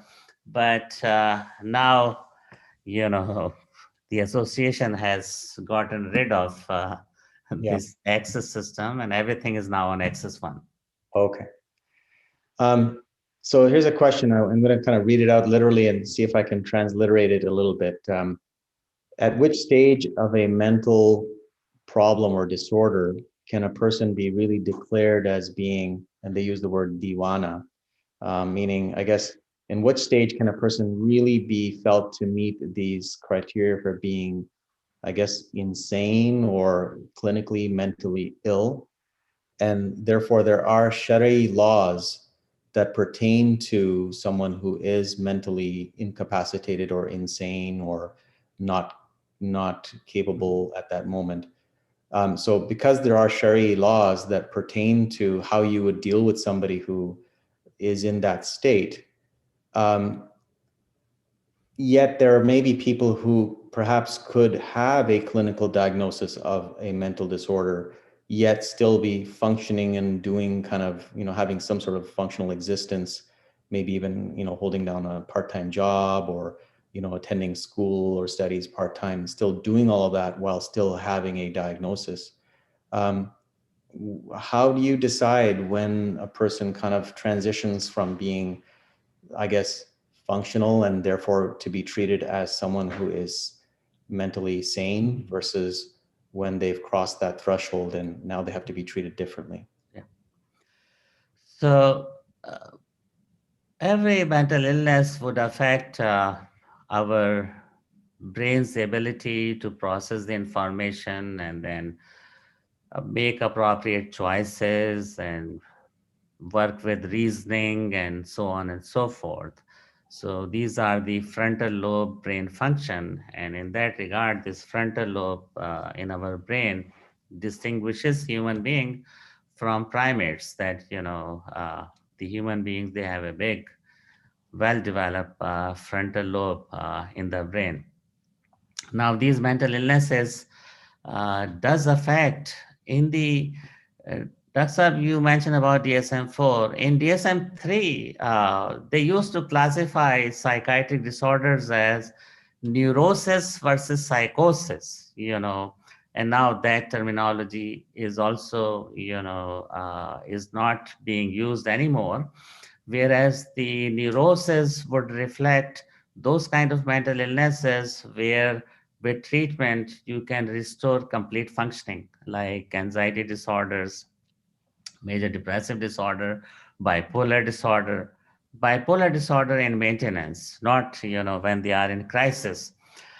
Whereas the psychotic spectrum disorders, which are now schizophrenia and schizoaffective disorder, these are some of the more difficult to treat psychiatric conditions where if the disease is severe, then the person will not have the ability to process the information, come up with reasoning, abstract reasoning, make their own self-care plans, and may not know what is right and what is wrong.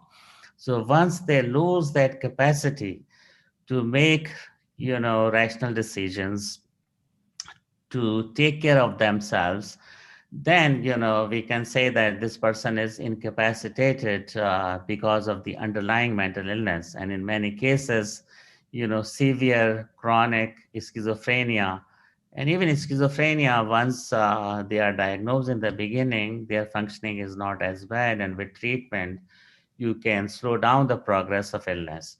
However, the long-term schizophrenia, where the illness had been there for 20, 30 years and the patient had not responded to medications, those, kind of conditions in layman literature, is still known as, divana, or in Arabic language, majnu.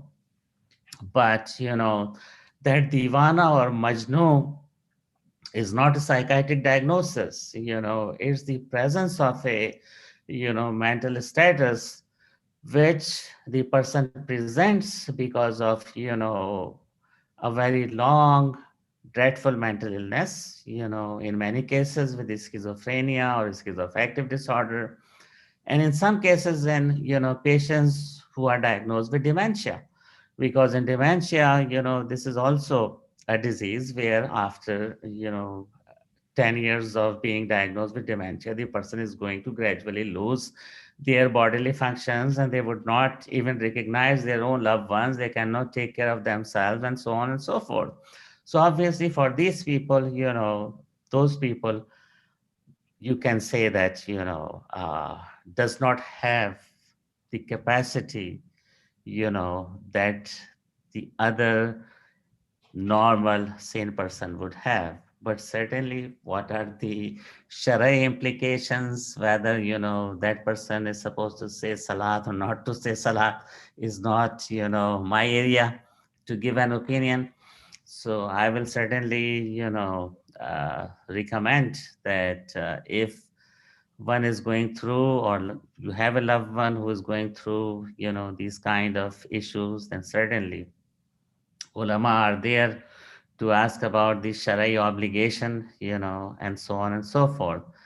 But in scientific language, there is no such thing as being crazy. There is no such thing as being majnu, or there is no such thing as being pagal.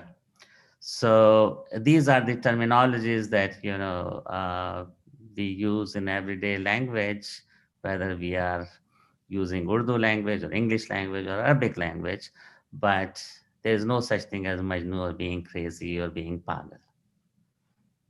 Very good. A quick question somebody asked was, what is nihilism and what are its manifestations or symptoms?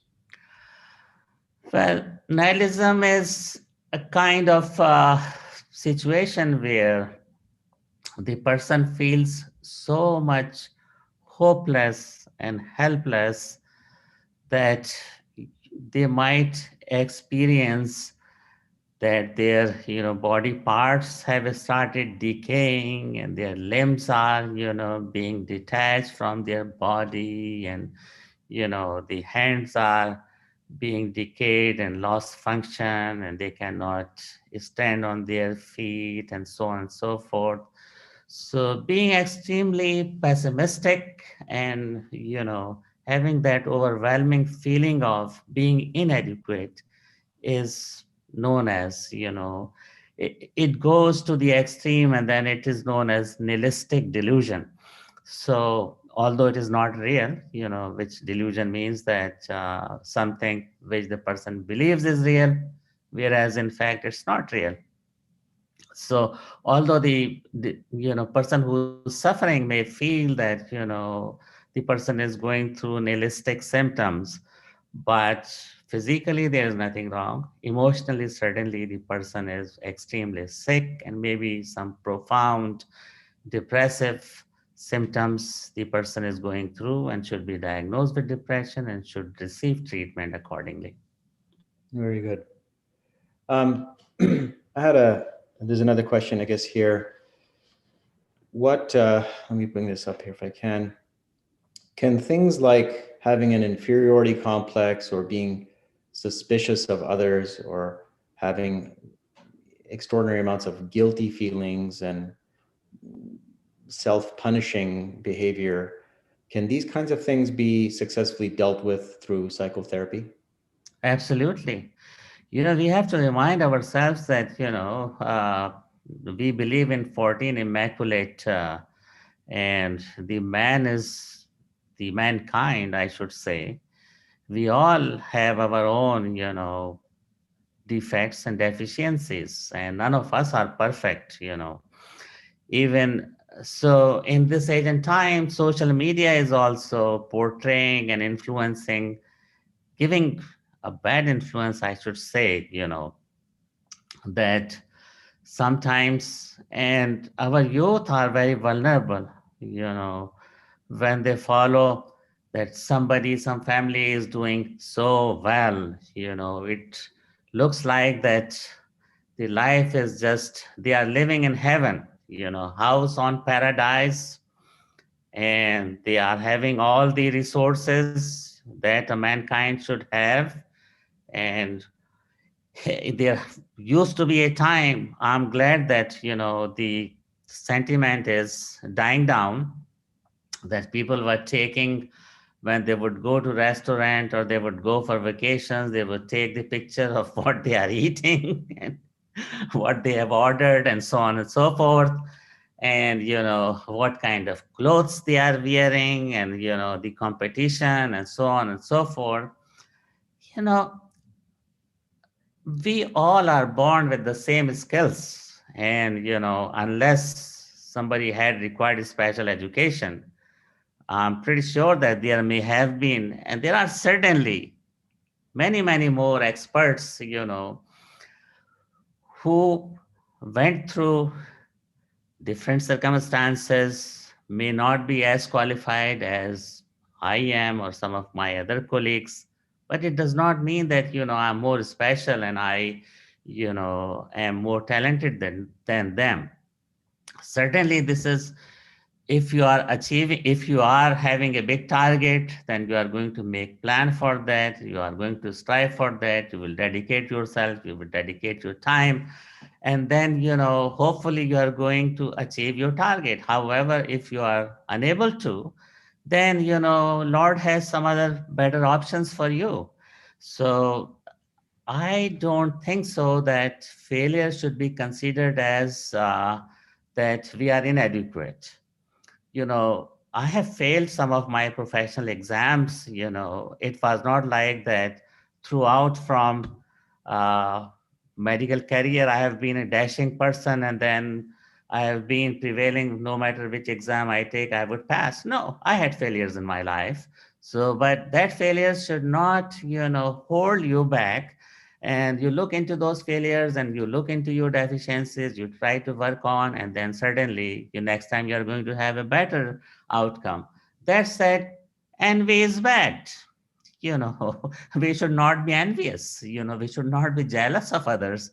Lord has given whatever the destiny, however they wanted to give us. Some are given more wealth, some are given more strength, and then if we are going to have more resources, then we are going to be hold more accountable that how we spend our resources.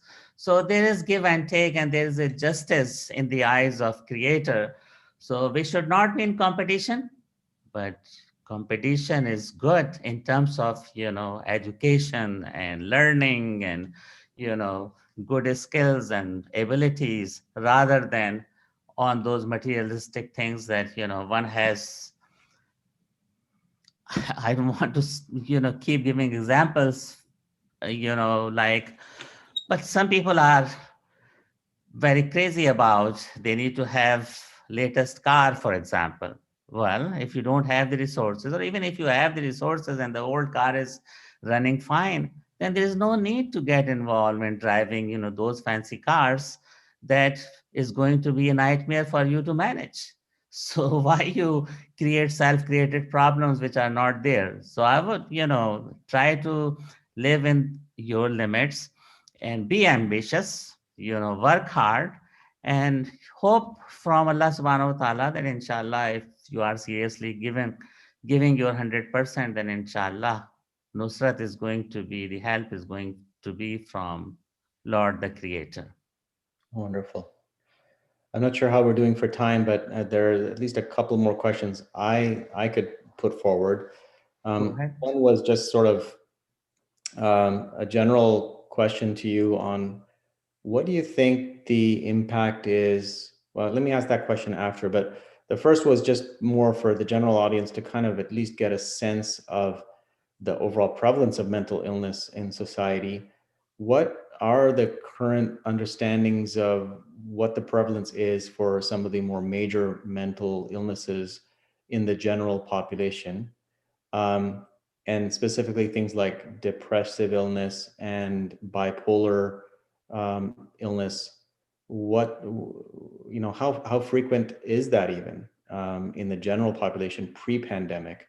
And now in the pandemic era, are we sort of seeing this more as this kind of maybe not increasing in incidence, but maybe perhaps we're just diagnosing it more because it's being unmasked by the conditions? I think I touched upon the statistics, in my presentation that if one or two people were diagnosed with depressive disorder out of 10 pre-pandemic, now at least 4 out of 10 they do have. And another statistics recently came up that within 90 days of being diagnosed with COVID, about 25% of population, those who are diagnosed with COVID, are going to experience where they would be considered having either generalized anxiety disorder or major depressive disorder or panic disorder. So the incidence has at least 4-fold increase compared to pre-pandemic. The drug abuse has increased at least 4-fold. If the statistics tell us that high school going kids, our youth, if the incidence of pre-pandemic use of drug use incidence was like anywhere from 18 to 25%, now that has even more increased. And as a result, people are dying from drug overdose or being isolated and feeling depressed. So it's a real thing, obviously, since lack of social interaction and financial insecurity and not having the social outlet where, we all used to go. I know some of the elderly patients who were going to religious centers, and going to the center on Thursday and Friday, Saturday was their routine, and getting involved with family, the community members, and chatting with them, checking with them, sharing meal with them and coming back home. It was a big social circle for them. And some of them, after losing that, they lost the ability to navigate. One of them I met, at least two of them, they have now dementia. So, it is not something that people are just making this up, but there is at least fourfold increase overall in the, you know, uh, incidence of mental illnesses in this pandemic period. Right.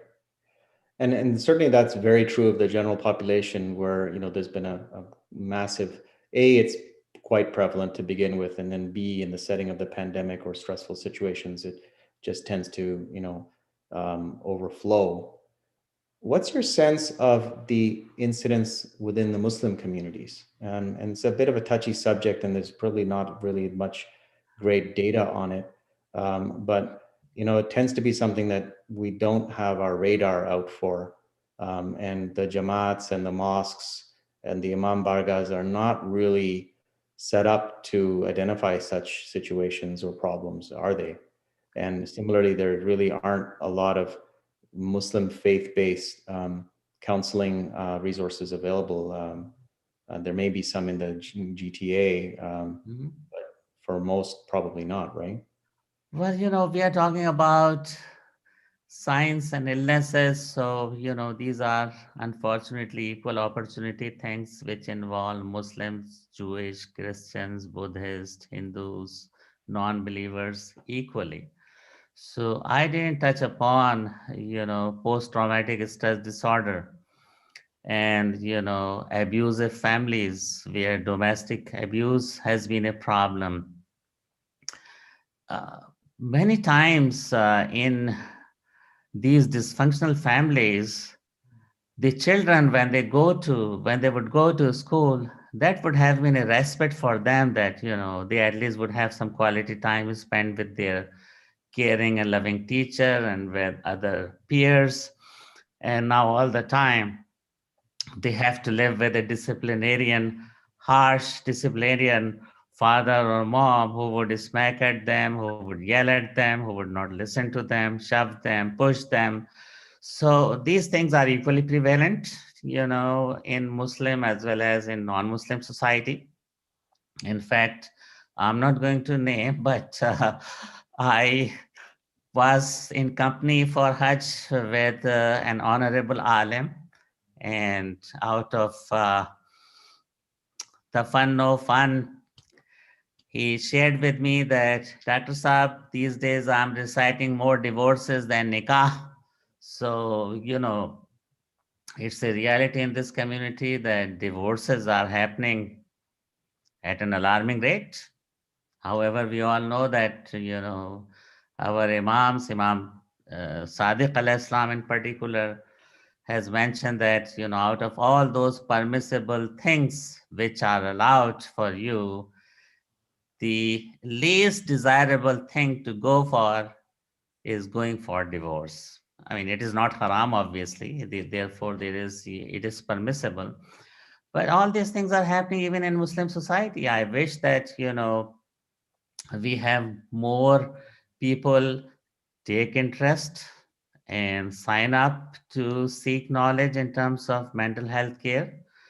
Some of the youth should spend some time shadowing with psychiatrists and psychologists, and learn about psychology and various defense mechanisms, and how a good society functions, so that once we are mindful of triggers and bad behavior, we can avoid those happening and we can do some preemptive measures. That said, we don't have, as you ask me, that is there any a special kind of Muslim counseling or counseling available through mosque or Imam Bargah. Unfortunately, when things go out of hand, and whether this is a child who has started using drugs or there's an abusive partner, first thing they go to Maulana. And I don't, I'm not complaining that they should not go to Maulana. It's always good to ask advice, whom you feel is wise. And but don't burden your alim with all these issues, because alim is obviously their expertise is deen. And rather than asking me that whom I would label as Divana or Majnu, I think this is the question you should be asking, Maulana. Whereas if there is some domestic violence and abuse, and if there is, then, you should involve law enforcement rather than calling me or Maulana. And if someone is using drugs or alcohol, and there are some family issues that you would like to talk about, even our Christian brothers and, those who share other faith, I mean, family relations are everywhere in every faith and congregation. So people are equally skilled. You don't have to find a Muslim doctor to treat a major depressive disorder or bipolar disorder. In fact, one of the attorney actually tried to get me on, when I was representing a case and the patient was dangerous and I wanted to keep him in the hospital. The attorney, said, Dr. Naqvi, your patient is Pentecostal. Certainly that's not your faith. So how would you, consider having lack of expertise, in that area? So I said, Miss So-and-so, every doctor is trained in university or in a residency training program how to treat, how to diagnose mental illness, how to treat mental illness. And the American Psychiatric Associations has specific guidelines which does not specify that this is the treatment of a Muslim person with major depressive disorder, and this is the treatment for a Jewish person with mental disorder, and this is the treatment for somebody who is abusing their wife as per Buddhist faith. So I think these are all signs and should be dealt accordingly. So, if spirituality is important, if you get some support by talking to your religious scholar, please do so. I'm not preventing that. But don't overwhelm the, alim who is not skilled to take care of these issues. Now, many times, even ulama have shared with me that many times the spouses come to me when they have already decided that they are going to divorce, and there is no possibility or consideration for reconciliation. Well, if that's the case, then go ahead and divorce. Because if you are going to an alim, or if you are going to a psychiatrist or a therapist, go there with open-mindedness, so that you are not wasting your time and you are not wasting the therapist or doctor's time. And then at the end of your 12 or 14 sessions, there should be a better outcome, that we learn from each other and we try to work with each other and we try to learn our vulnerabilities, because none of us is perfect, and all of us, we have our flaws. And only those 14 Masumin who are immaculate, they are imperfect. They are perfect, and we all have imperfections. Absolutely. Sorry, I misspoken.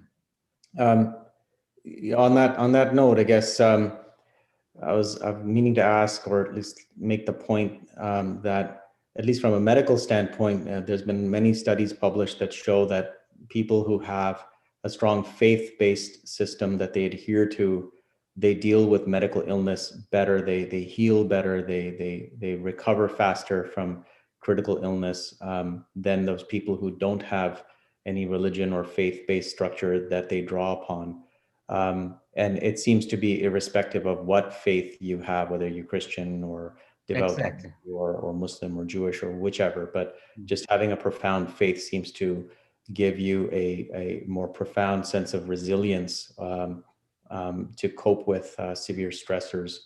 And I wonder whether that for us in the Muslim community is one of our biggest resources, particularly the Shia community, that can draw upon so many stories of immense suffering of our Aim Masumeen. And, we've been brought up, as children, listening to the stories of their suffering and adversity, and how they carried the day, took the high road, and, were the paragons of sabr and taking absolute stresses to the most incredible level and still persevering. And so I wonder whether for us as a community, for Shias in particular, whether that's been a very powerful asset in our corner that many in the community have been privately drawing on as they live their lives in this lockdown or isolated state. I do suspect that I think that that's been a very powerful force, at least on the positive side, helping us. And I think that when we as a community had regular physical programs running until we were mandated to stop them, I think that having the physical programs was certainly a very big boon to the community. Absolutely, there is no question, and there is great deal of literature in every faith that people, those who believe in higher power, they do well, as the teachings of Quran also tell us that wasta'inu bis-sabri was-salat, that we should get help by offering salat and fasting. And when I touched upon that, when Holy Prophet lost his son Ibrahim, he was literally crying, and some of the ashab actually prompted to him that you are the Holy Prophet and you are crying. So Holy Prophet's response was that when you feel that when you lost a loved one, it's very natural to cry. So yes, therefore I am crying. But if I start complaining and whining that, why Lord, this is me, why not somebody else? Why all the tragedies and calamities are for me?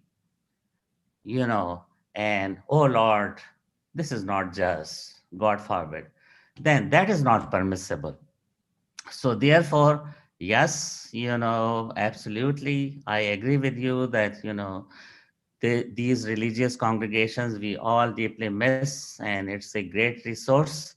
It has been a great resource for all of us, and inshallah, once this pandemic is over, which we hope, that what scientists are telling us, that if everybody gets vaccinated and many of us will get herd immunity, then inshallah better days are coming, and then 2021 hopefully is not going to be as bleak as 2020 or 2021.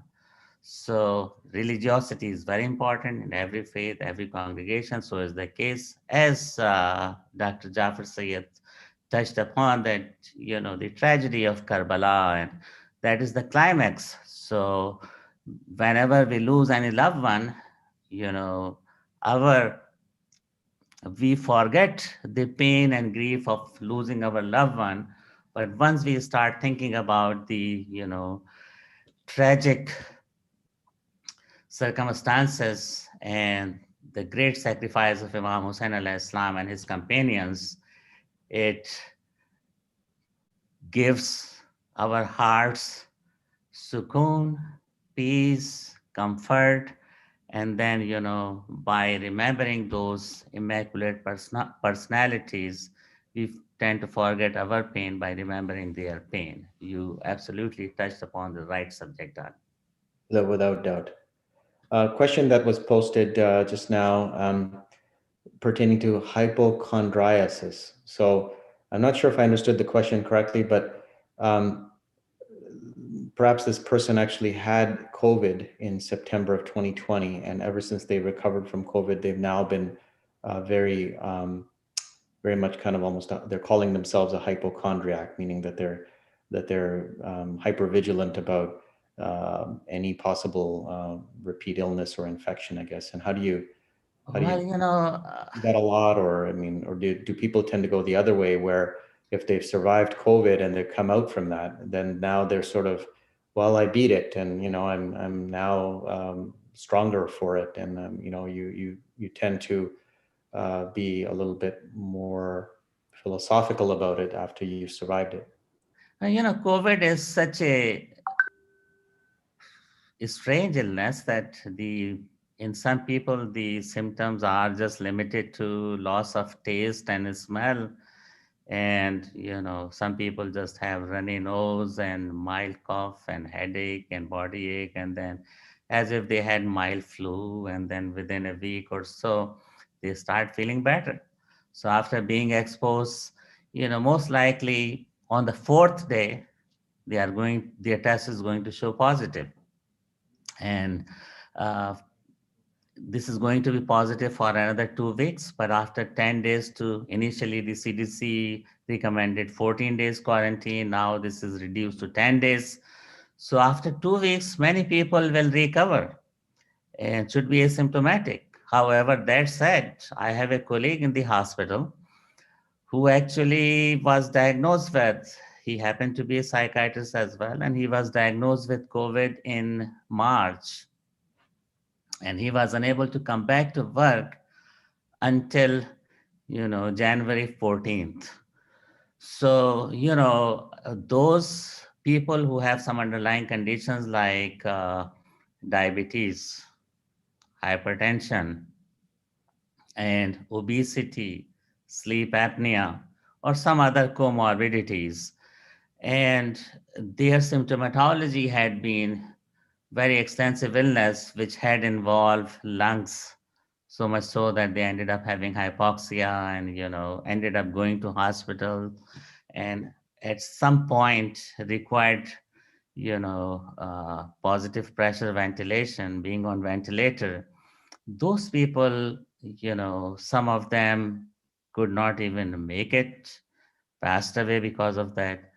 But if somebody has recovered, then gradual, you know, functioning comes back to normal. Now the person who is referring to hypochondriasis, I really don't know what the, you know, residual symptoms after having the COVID are, because if the person had been seriously ill and lungs had been involved, then we know that about 1/3 of patients who are diagnosed with COVID are going to have some coagulopathy. They will also end up having pulmonary fibrosis, and then as a result, they will have compromised lung function, lung capacity. So they will have some residual, you know, breathing problems, and, you know, reduced threshold for exercise. So they cannot walk long distances, otherwise they are going to get breathless. So if those are the symptoms, then, you know, you need to certainly check your internal medicine doctor or pulmonologist. Now, you know, hypochondriasis is more so a self-diagnosis than I have seen, you know, in my 25 years of doing psychiatry. Unless somebody believes that a person had, for example, a person believes that I have some cancer or ulcer, and then, you know, the person goes to the primary care, the primary care doctor gives some medication and says that take this medication and come back in a month and then we'll see. And the person goes back, and, you know, the person has taken some Pepsid or, you know, some other cimetidine or some other medication, and then has not felt relieved. Then the then the internal medicine will send the person to GI doctor. Then the GI doctor will say, okay, I will go inside and do some gastroscopy, endoscopy, and then we'll take some samples, and then we'll take some pictures and figure out what is in there. And they go in there, they take samples, and then they say, well, I didn't see any ulcer, I didn't see any tumor, no structure, there's no narrowing, there's no hyperacidity, it looks normal to me. I have taken some biopsy, and then let's send for biopsy and see if there is any H. pylori or not. And then, the culture shows there is nothing. And the person says, doctor, but it still hurts. Now you should consider yourself as hypochondriac, because you are, strongly believing that there is some illness in your stomach. So maybe the case with your heart. And, despite EKG and exercise tolerance test and, echo and cardiology consult, the doctor has said, well, I think, I don't see any pathology. Then believe your doctor rather than convincing yourself that no, you really have some heart disorder or some disease related to your stomach. In that case, you can say that you are hypochondriac. But, we don't use this terminology. Right. On related to that, perhaps I would just kind of maybe flip the question a bit and sort of say, well, what about hypochondriasis or generalized anxiety about getting COVID? And I guess it's more of an observation in my own practice, being fairly busy in the hospital, going there almost every day, in the kind of front lines. You see a lot of different responses to the COVID pandemic situation, particularly back in the first wave in March, April, when we didn't really know much about the virus.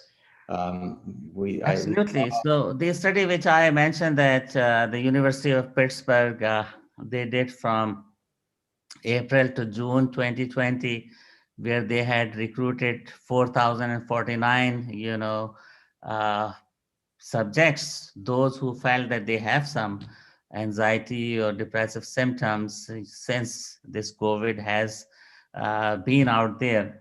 So out of those, when these people, they felt that they may be diagnosed with COVID and they went and tested themselves, only 15% of those, in fact, had been diagnosed with COVID, whereas 85% of those who felt themselves that they had COVID did not have COVID.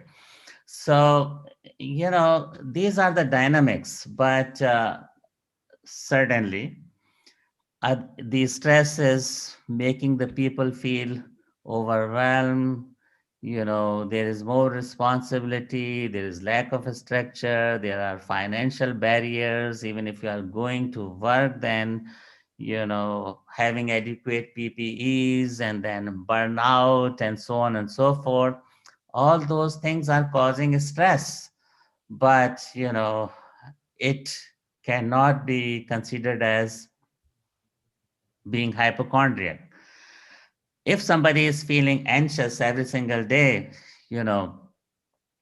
more days than not for at least 6 months, and they have some ancillary symptoms, at least they have 3 of those, like they feel like their mind is going blank, they cannot think proper words, they cannot concentrate, they have headache or non-specific pains, aches, and they are feeling anxious in everyday situation, not just at workplace, not at home, but they are concerned of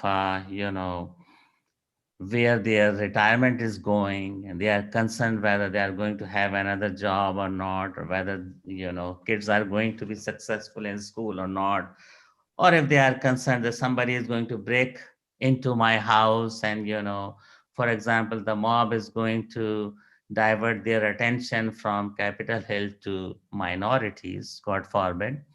Then all these concerns in various areas, this meets the criteria for generalized anxiety disorder, and it should be treated with some, medications like SSRI or SNRI. If deep breathing exercises, talking to a therapist, meditation, relaxation techniques, and some, change in your routine in lifestyle would not help, then medication certainly would play some role. Wonderful. Further to that, I mean, I was just observing that within, people I've met, colleagues, etc., and just friends and community members as well, is that there's a big spectrum of responses to this pandemic threat or conditions where, on one extreme, as you said, you've got the Capitol Hill type mob folks who, are one extreme where they, think that COVID is a myth or it's overblown and it's just being hyped up because it's a deep state, world elite pandemic, versus then you've got the other extreme where people having extreme fear of having any contact with anybody and wearing double or triple masks and visors and, sanitizing their hands 20 times a day, and shunning all physical contact with anybody outside, perhaps their own immediate family. So you see those two extremes, and you see a spectrum from one end of the pendulum to the other.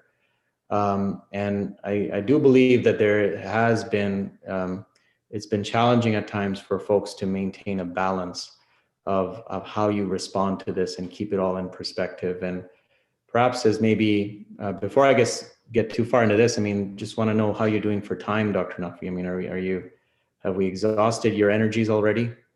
Not really. I think the question answer is more better than the narrative presentation. So keep going. When you would like to stop, I will stop. The questions are coming fast and furious. There seems to be certainly a lot of pent up demand and interest about these kinds of things. It does speak to the fact that I think these are very practical, real world issues that, we need to talk about more. But going back to the issue of how people respond to these situations, and there being clearly a variability from one end to the other, how best can people maintain that balance of finding that middle ground when you're bombarded constantly with, every time you turn the news on here in Canada, at least, I think 90% of the stories or airtime is just constantly COVID, COVID, COVID. The numbers are up, and the third wave is coming. It's been very interesting that, for me personally, I've actively tried to avoid watching the news. And this is coming from a full-time frontline physician who I just get sick and tired of seeing it. And I feel that sometimes the media distorts the lens for everybody.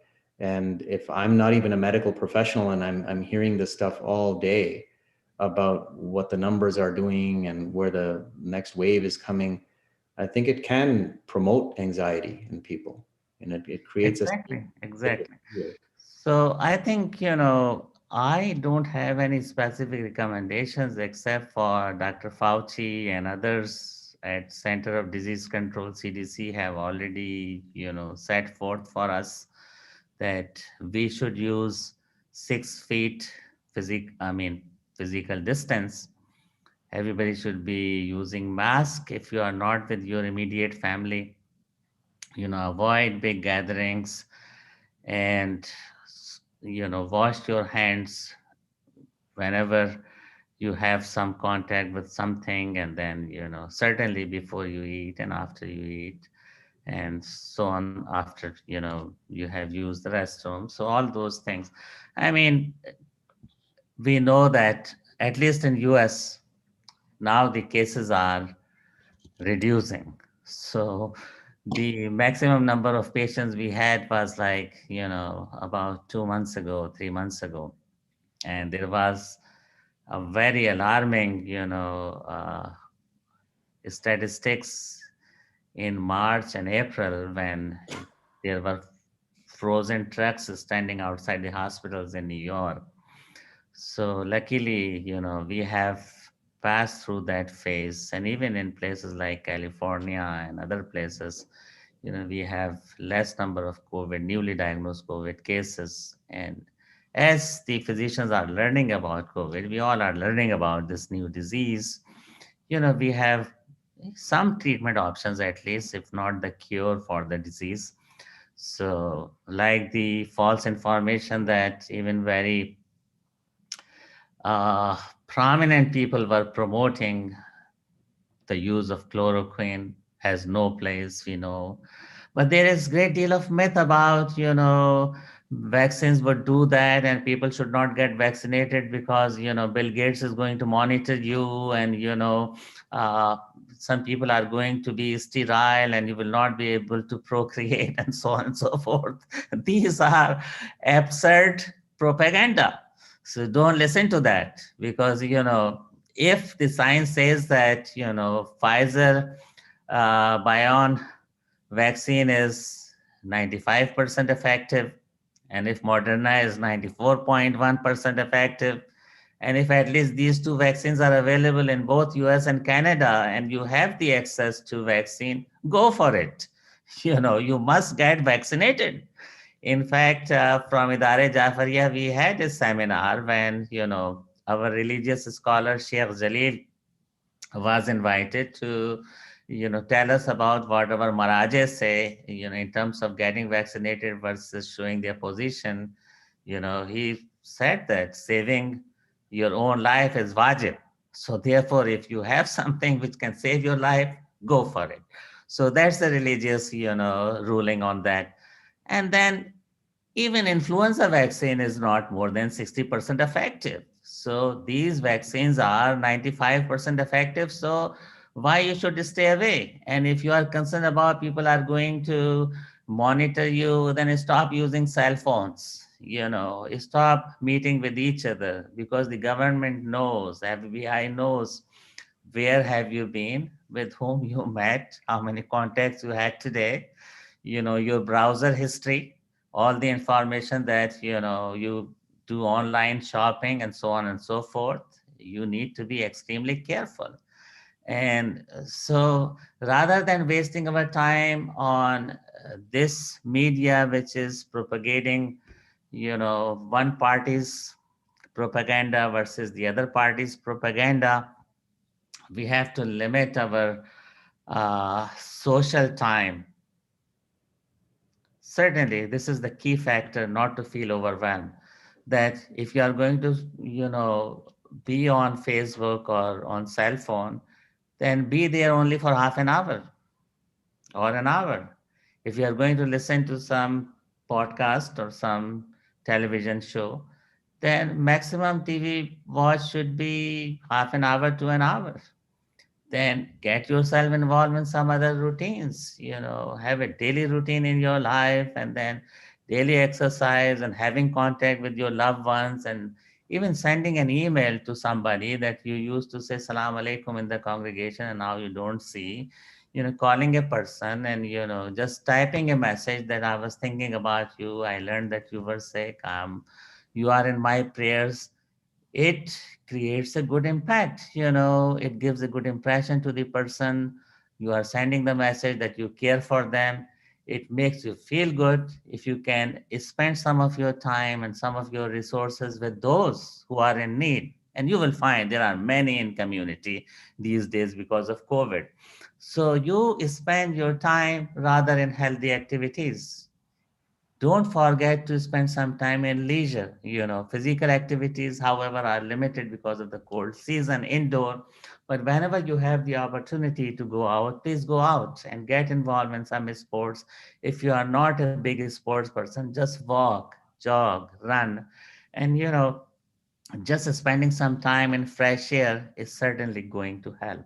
And don't listen to these, I would say stay away from all those social media like the green button, that many of us are wasting our time listening, whatever is coming to you. There are many people who are sending whatever they feel and there is no filter. So please minimize that influx in order to not feel overwhelmed. Indeed, indeed. Thank you. I think that's a wonderful practical points as well. I was going to sort of say semi-facetiously, and I kind of alluded to it already, which is, sometimes just turn off the TV and stop watching the news if it's bombarding you constantly with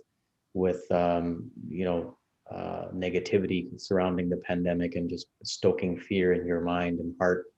And the second thing is, again, limit your social media time and turn off things that are just bombarding you with, as you said, unfiltered content coming from left, right, and center.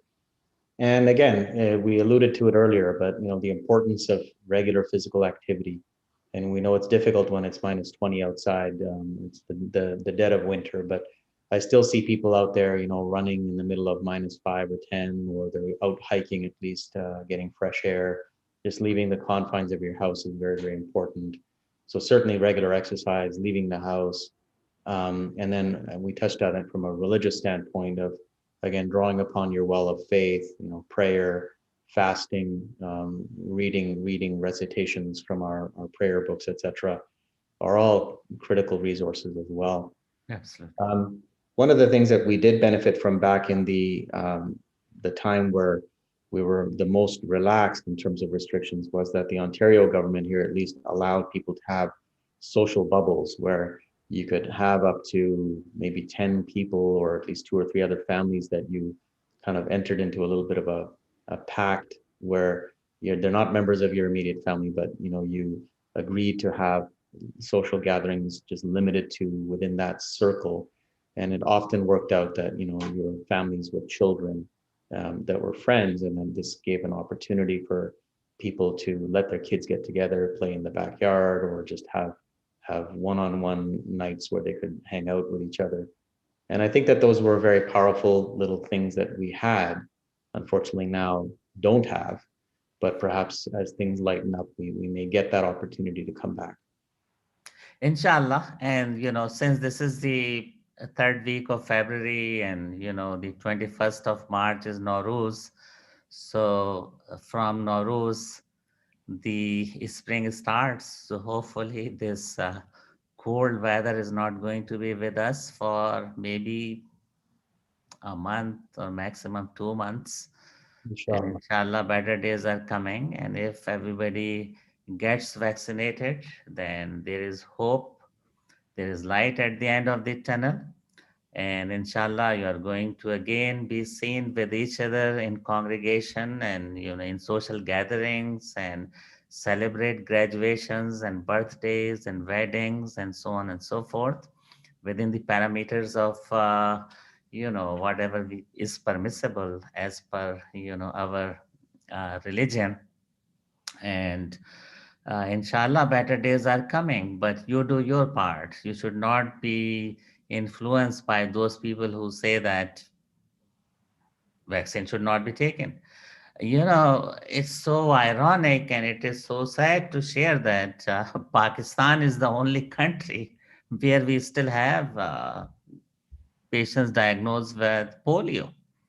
So, and it is so unfortunate, not just for Pakistan. And I was debating the presidential debate when the question was asked to Dr. Carlson, who used to be the presidential candidate. And, since the main candidate that I would not like to even name the person, the question was asked about vaccination. And because there is some reservation in, some areas, especially in Republicans, that people should not be vaccinated. So that main person actually referred this question to Dr. Carlson, that you are the doctor and you tell us. And that person in front of all the audience, that the entire country was listening, misrepresented, despite being neurosurgeon. He said that, well, in some studies, polio vaccination has been associated with, some autistic disorders and so on and so forth. That is simply not true. It's a big lie. So is the case that, COVID vaccination, I mean, I have been vaccinated. I have had my 2 doses. And I would advocate that everybody, whenever they have the opportunity to get vaccinated, please get vaccinated.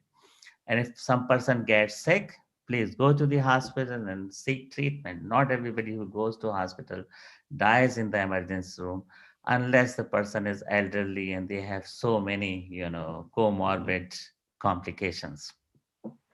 Absolutely. Yeah, I mean, I would also echo very strong endorsement for the vaccine. There was a question pertaining to the vaccines and whatnot, and I'll just kind of briefly sum up and basically say that, as you mentioned, the Pfizer and the Moderna vaccines are 95% effective as per the trials, but it's useful for people to kind of understand what 95% effectiveness actually really means for this particular virus. So if you look at COVID-19, the best understanding we have of it is that probably about at most 20% of people who get the infection actually have any symptoms related to it, meaning that the 80% of the infected population are completely asymptomatic or don't have symptoms enough that they worry themselves to get checked out. So let's say 20% at most are potentially infected. And if you have a system where perhaps there is very widespread availability of testing, so that if you have any concerns, you can just immediately without barrier go and get a test. And which is probably true in most, parts of the US and Canada, where you can just get a test if you need one now. That wasn't really true in the first wave when testing capacity was ramping up, but now where we have a very open policy towards testing, you can kind of get a sense of what the prevalence of COVID is in the population, and I mean of the symptomatic people, which is that we're sitting at around 3-4% test positivity rate, meaning that of every 100 tests done, only 3 or 4 are positive, and those are people who actually presumably had symptoms enough to go and get themselves a test, and 95% of the time it turns out not to be COVID, or at least a negative test.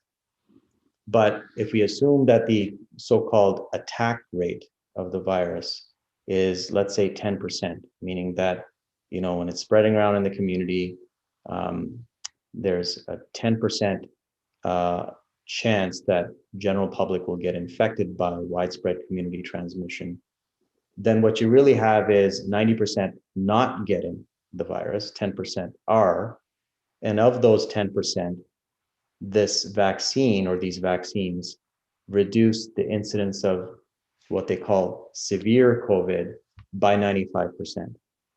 So it takes that 10% population, and 95% of those 10% get prevented from having a severe illness. In other words, they completely recover and survive.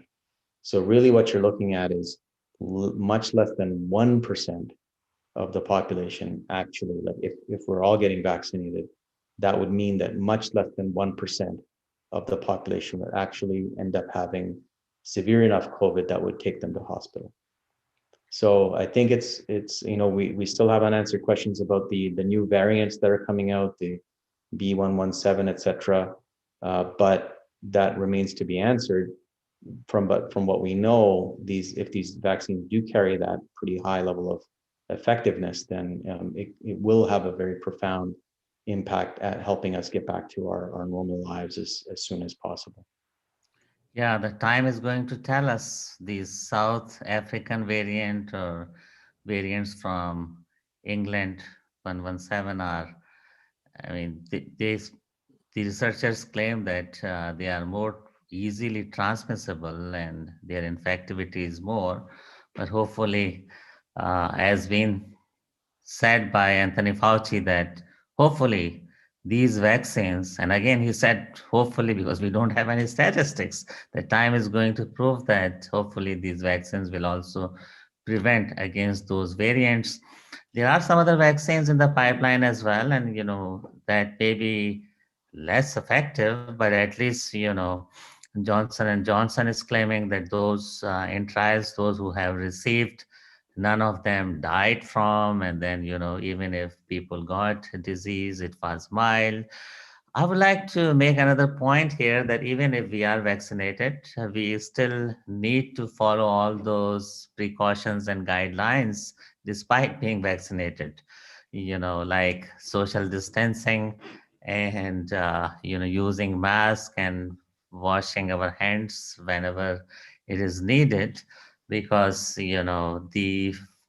by getting vaccinated, it should not give the false impression that now we have 100% bulletproof protectivity. So that is not the case. And still, if there is 95% efficacy, 5% in 5% people, it may not be, so effective. So those precautions are still important, and to reduce or minimize the transmissibility and so on and so forth. Wonderful.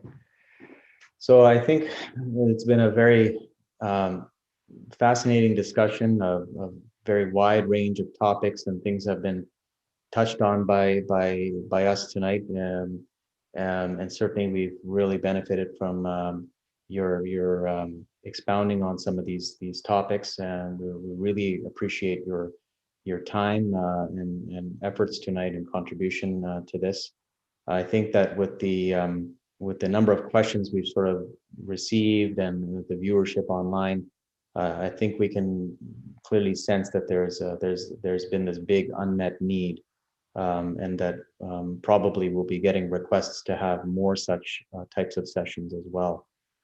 So I think without further ado, I would like to express my thanks to you for all your time tonight.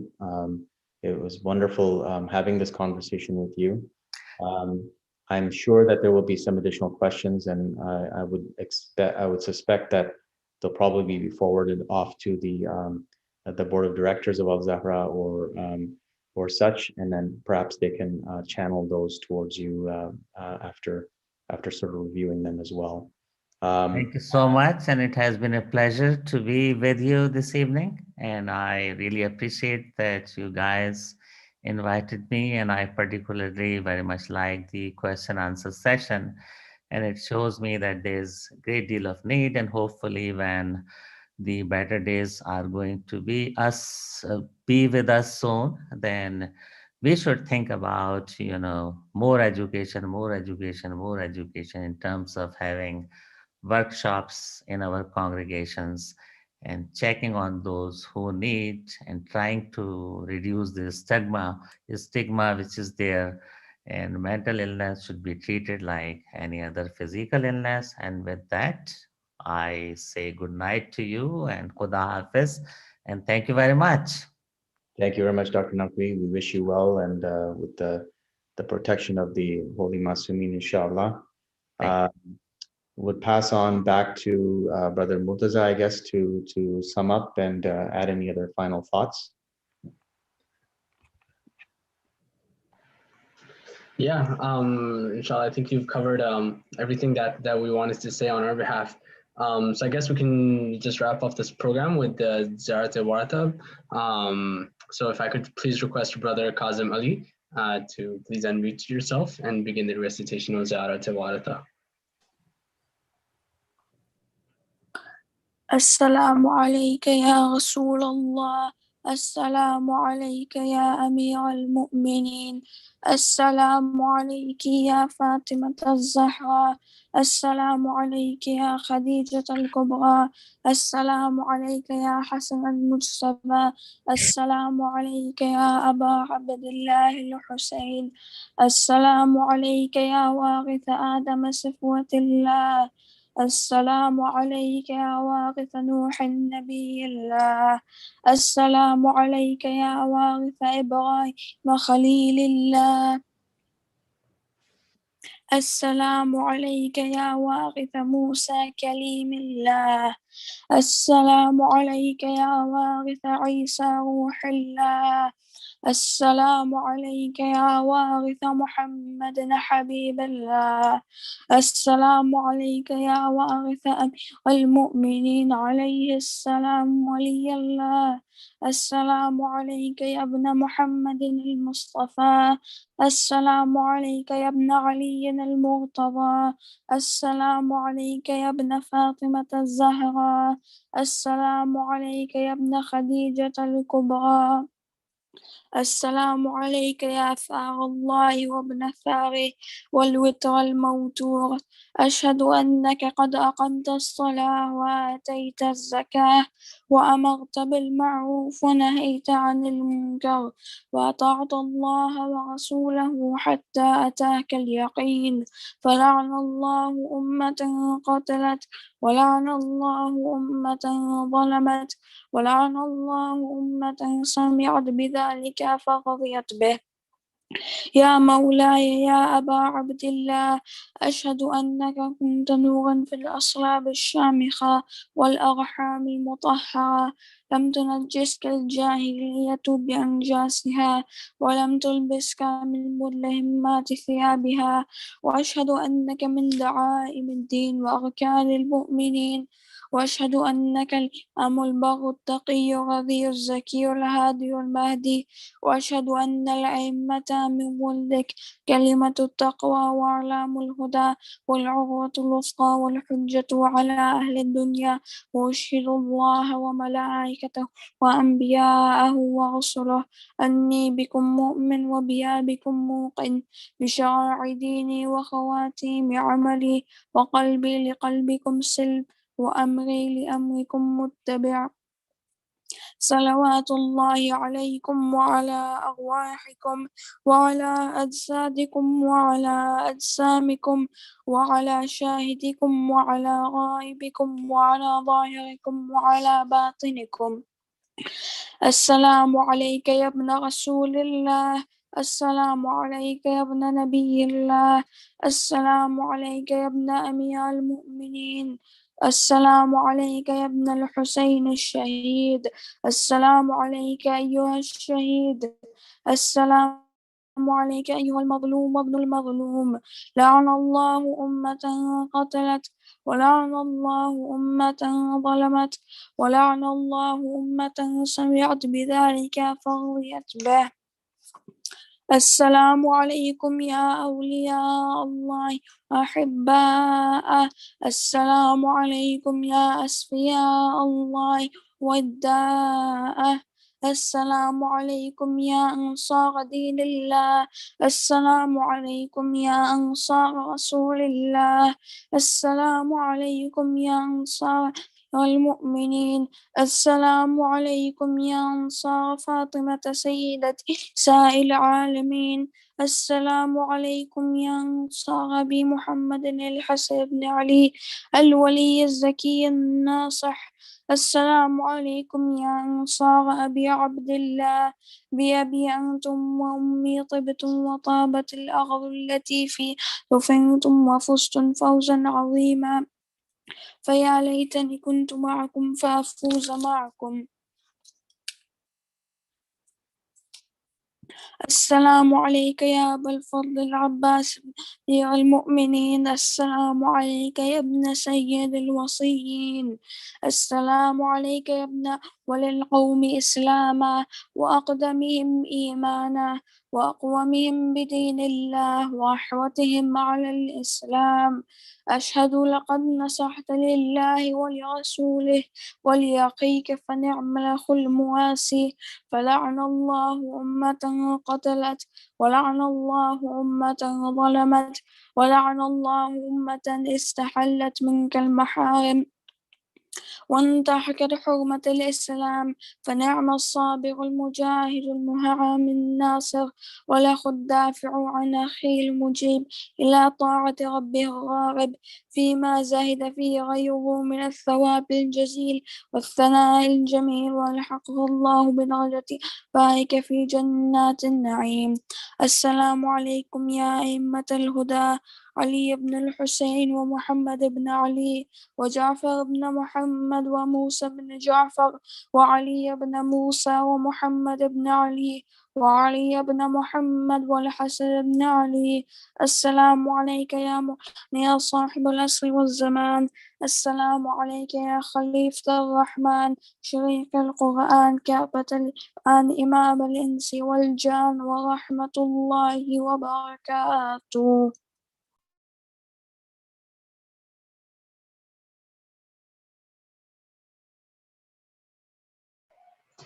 Jazakallah everyone for attending. I guess we just finished up the program with the Dua Imam Zamana for everyone. So if everyone can please join me in reciting Dua Fathers for Imam Zamana.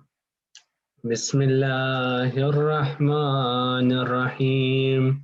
Allahumma kulli waliyika al-Hujjat ibn al-Hasan salawatuka alayhi wa ala aba'i fi hadhihi as-sa'a وفي كل ساعة وليا وحافظا وقائدا وناصرا ودليلا وعينا حتى تسكنه أرضك طوعا وتمتعه فيها طويلا برحمتك يا أرحم الراحمين.